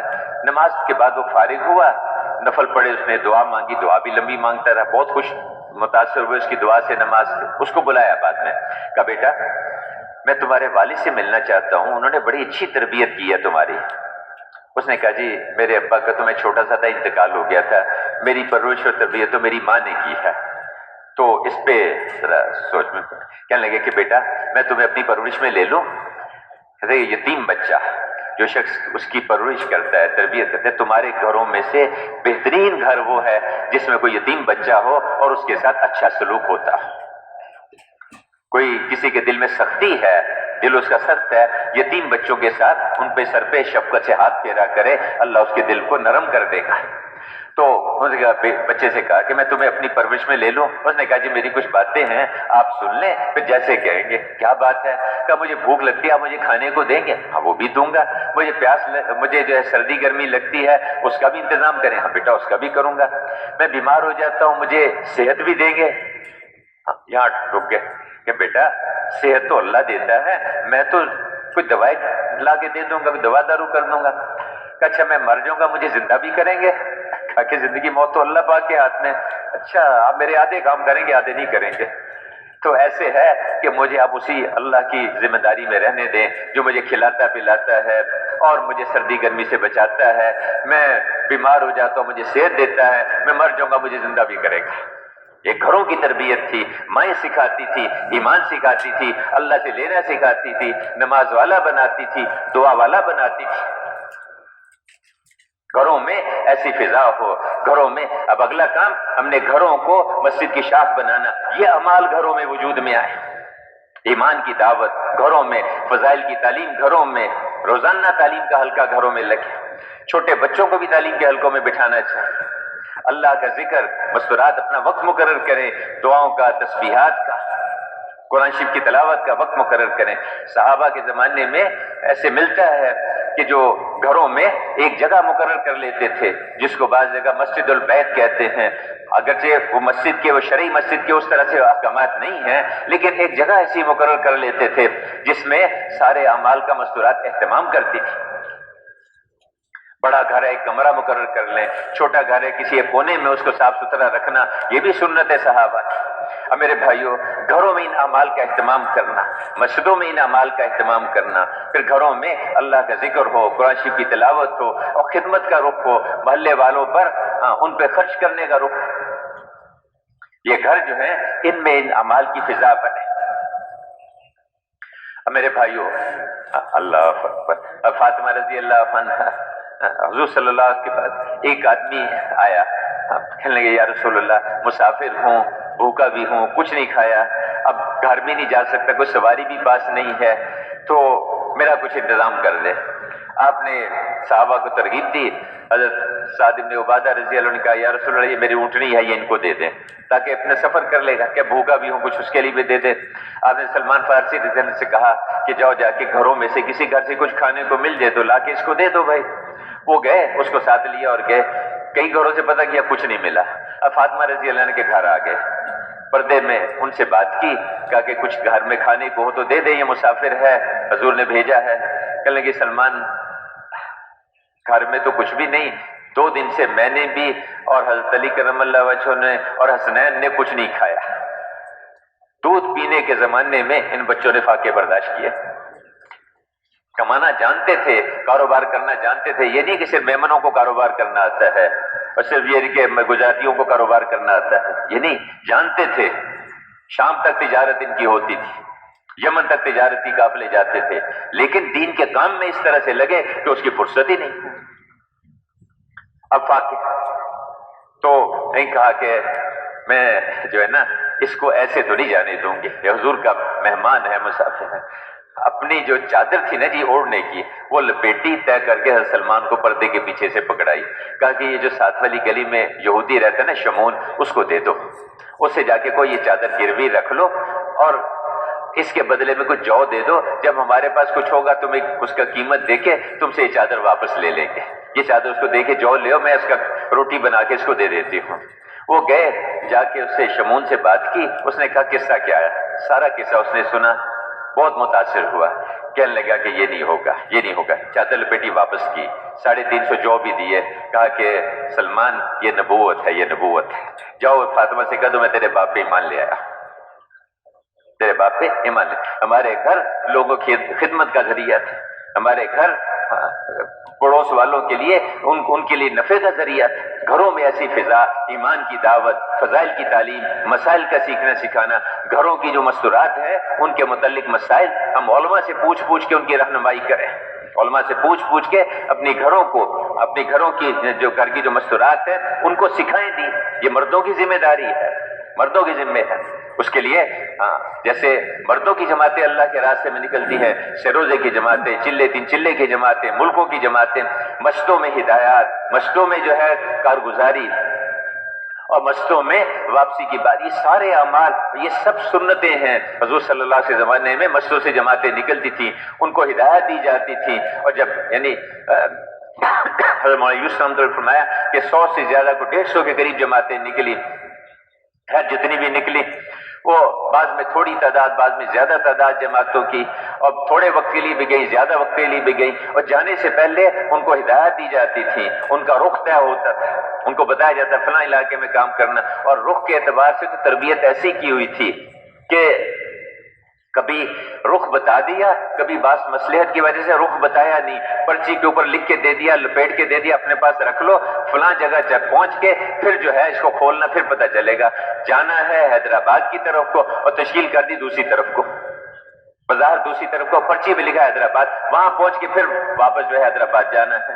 تو ایسی تربیت تھی جہاں تشکیل ہو جائے صحابہ کہا کرتے تھے یا رسول اللہ ہم تو آپ کے ہو گئے، آپ فرمائے تو پہاڑوں سے چھلانگ لگا دیں، آپ فرمائے تو سمندروں میں کود جائیں، آپ فرمائے تو وہ برق عماد یمن کے قریب کی بستیاں ہیں وہاں تک پہنچ کے دکھائیں گے، اونٹنیاں مر کے گرتی ہیں گر جائیں ہم وہاں پر تک پہنچ کے دکھائیں گے، ہم تو آپ کے ہو گئے، اے عمر ہم تیرے تیروں میں سے تیر ہیں جدھر چاہے ہمیں پھینک دے۔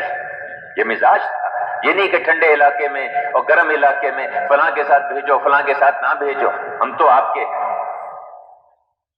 تو تبلیغ کی بنیاد تھی، تو مسجدوں سے جماعتیں نکلتی تھی، ان کو ہدایت دی جاتی، ان سے کارگزاری سنی جاتی، گھروں میں ان اعمال کی فضا تھی، اور گھروں میں بچوں کی تربیت ہوتی تھی، بچوں کو سکھایا جاتا تھا، دین سکھایا جاتا، دینی زندگی سکھائی جاتی، ان کو اللہ کے راستے میں نکلنے کی تربیت ہوتی۔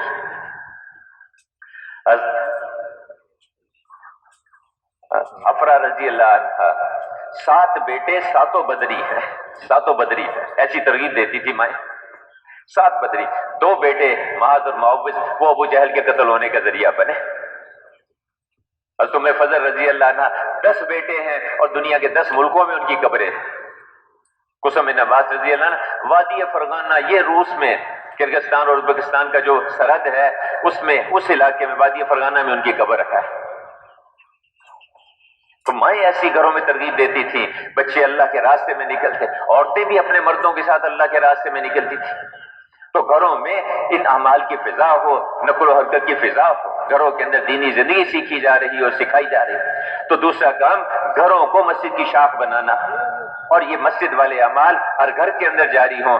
اب ان گھروں کا جوڑ ہوگا مسجدوں کے ساتھ، اور مسجد کا جوڑ ہے بیت اللہ کے ساتھ، اور بیت اللہ کا جوڑ ہے اللہ کی قدرت کے ساتھ۔ اب ان گھروں پر اللہ پاک کی رحمتیں اتریں گی، وہ رحمتیں جو بیت اللہ پہ اترتی ہیں وہ رحمتیں ان کے گھروں پر اتریں گی، وہ برکتیں ان کے گھروں میں آئیں گی، اور اللہ پاک ان گھر والوں کی حفاظت فرمائے گا دشمن سے، ان کی پرورش فرمائے گا، غیب سے ان کو چیزیں دے گا، اور اللہ پاک ان کی تدبیروں کو کامیاب کرے گا۔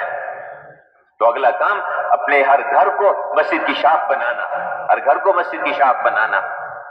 اگلا کام کیا؟ کمائی کی جگہ کو مسجد کی شاخ بنانا۔ اس یقین کو مسجد سے سیکھا، اللہ کے دھیان کو مسجد والے ذکر سے سیکھا، اس اللہ کو راضی کرنے کا جذبہ اخلاص کو مسجد والے اعمال سے سیکھا، اور پھر میرے بھائیوں بزرگوں اس دھیان کے ساتھ، اس یقین کے ساتھ، اس اخلاص کے ساتھ حضور والا طریقہ، فضائل کا استحضار، اس کے ساتھ اپنی کمائی کی جگہ پہ جائیں گے۔ کاروبار جب ان صفات کے ساتھ ہوگا، صحیح یقین سے ہوگا، اللہ کے دھیان کے ساتھ ہوگا، اخلاص کے ساتھ ہوگا، اللہ کو راضی کرنے کے لیے اس یقین کے ساتھ کہ میری روزی کاروبار میں نہیں ہے، وَفِي السَّمَاءِ رِزْقُكُمْ، میری روزی آسمانوں میں ہے، اللہ پالنے والے ہیں، اور وعدہ کر رکھا اللہ نے روزی ملے گی مجھے۔ اس کے ساتھ نہیں، مجھے تو اس کاروبار میں اللہ کے احکامات پورا کرنے ہیں۔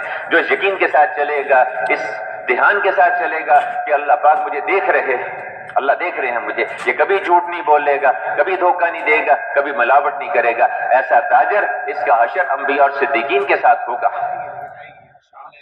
بعض اللہ والوں نے کہا کہ بازار تو اللہ کے دسترخوان ہے، وہاں سے اللہ کی مخلوق کو روزی ملتی ہے، لیکن کب؟ جب ان صفات کے ساتھ ہم کاروبار کو کریں گے، اور یہ صفات ملے گی مسجد سے۔ اس لیے حضرت عمر رضی اللہ عنہ بازار سے گزرے، ایک نئی دکان دیکھی، اس کے پاس چلے گئے، پوچھا تم نے بازار کا دین سیکھا ہے؟ کہا جی وہ تو نہیں سیکھا۔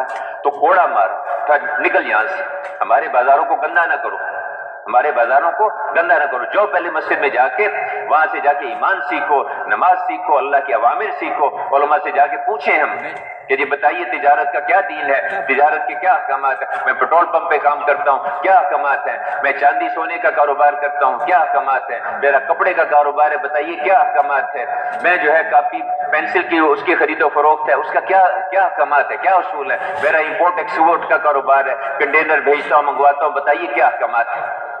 علماء سے جا کے پوچھے۔ اب اس تاجر کی اللہ پاک ان کی تجارت کی حفاظت فرمائے کہ بیٹھے بیٹھے یہ پریشان ہو۔ اب میرے بھائیوں یہ شور مچانا ہے نا جی، تو کسی حکومت کے بس میں کچھ نہیں ہے، سب اللہ کے ہاتھ میں، آسمانوں سے نظام چلتا ہے۔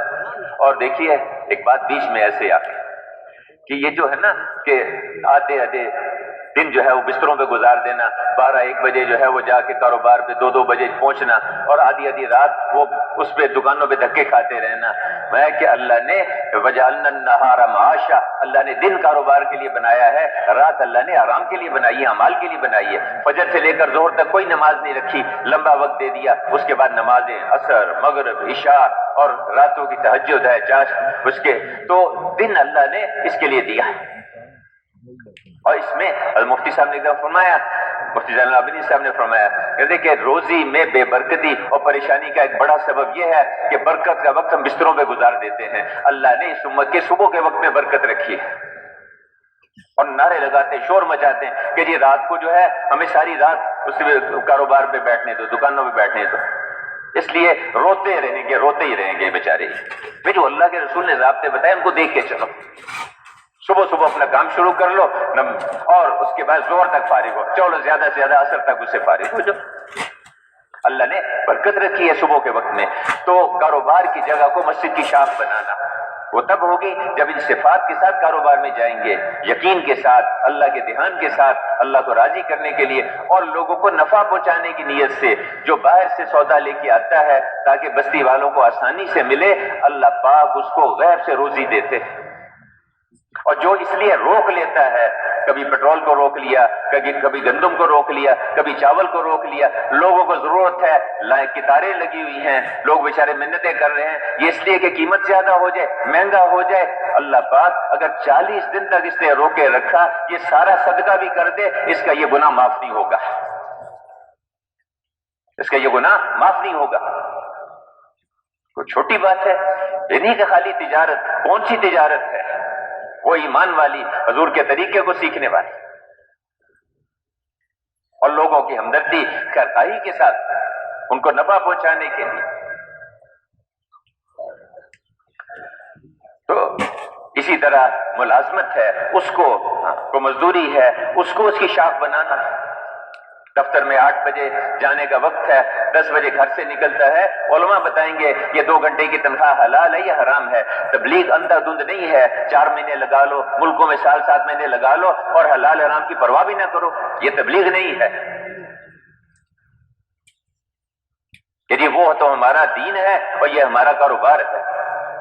جس تبلیغ نے تمہاری زندگی کو نہیں بدلا، وہ تبلیغ دوسروں کی زندگیاں نہیں بدلے گی، اس تبلیغ سے اوروں کی زندگیاں نہیں بدلیں گی۔ دکانیں ہیں، آگے فٹ پاتھ، پیدل چلنے والوں کا راستہ، اس میں سارا اپنا کاروبار سجایا ہوا ہے، آگے راستے تنگ کر کے لوگوں کو تکلیف دے کے اس پہ جو ہے اپنے کاروبار کر رہے ہیں۔ یہ تبلیغ ہے، زندگیاں کو بدلنے کا مطالبہ ہے، اس کام میں زندگیوں کے بدلنے کا مطالبہ ہے۔ اور زندگیاں تب بدلیں گی جب آدمی اپنی تربیت کے لیے چلے گا، علماء سے پوچھ کے چلے گا، ان کے ساتھ جوڑ بٹھا کے چلے گا۔ اب وہ 8 بجے دفتر میں جانے کا وقت ہے، 10 بجے گھر سے نکلا، مفتی صاحب بتائیں گے کہ 2 گھنٹے کی تنخواہ حلال ہے یا حرام ہے۔ اتنا ضرور ہم عرض کر دیں گے کہ تیرے پیٹ میں 1 لقمہ حرام کا چلا گیا، تیری 40 دن کی عبادت کی چھٹی۔ اور جو اولاد، جو بچے اس حرام کمائی پر پلیں گے، آگے چل کے کہتے باپ کو دھکے دے کے گھر سے نکالتے، بس تو نے اللہ کے احکامات کو، اللہ کے رسول کے طریقوں کو دھکے دے کے گھر سے نکالا، آج وہ تجھے دھکے دے کے گھر سے نکالتے تو کون سی بڑی بات ہے؟ اس لیے گھروں میں دینی زندگی، احکامات، بازاروں میں دینی زندگی کو وجود میں لانا، تو کاروبار کی جگہ کو اس کو اس پہ لانا۔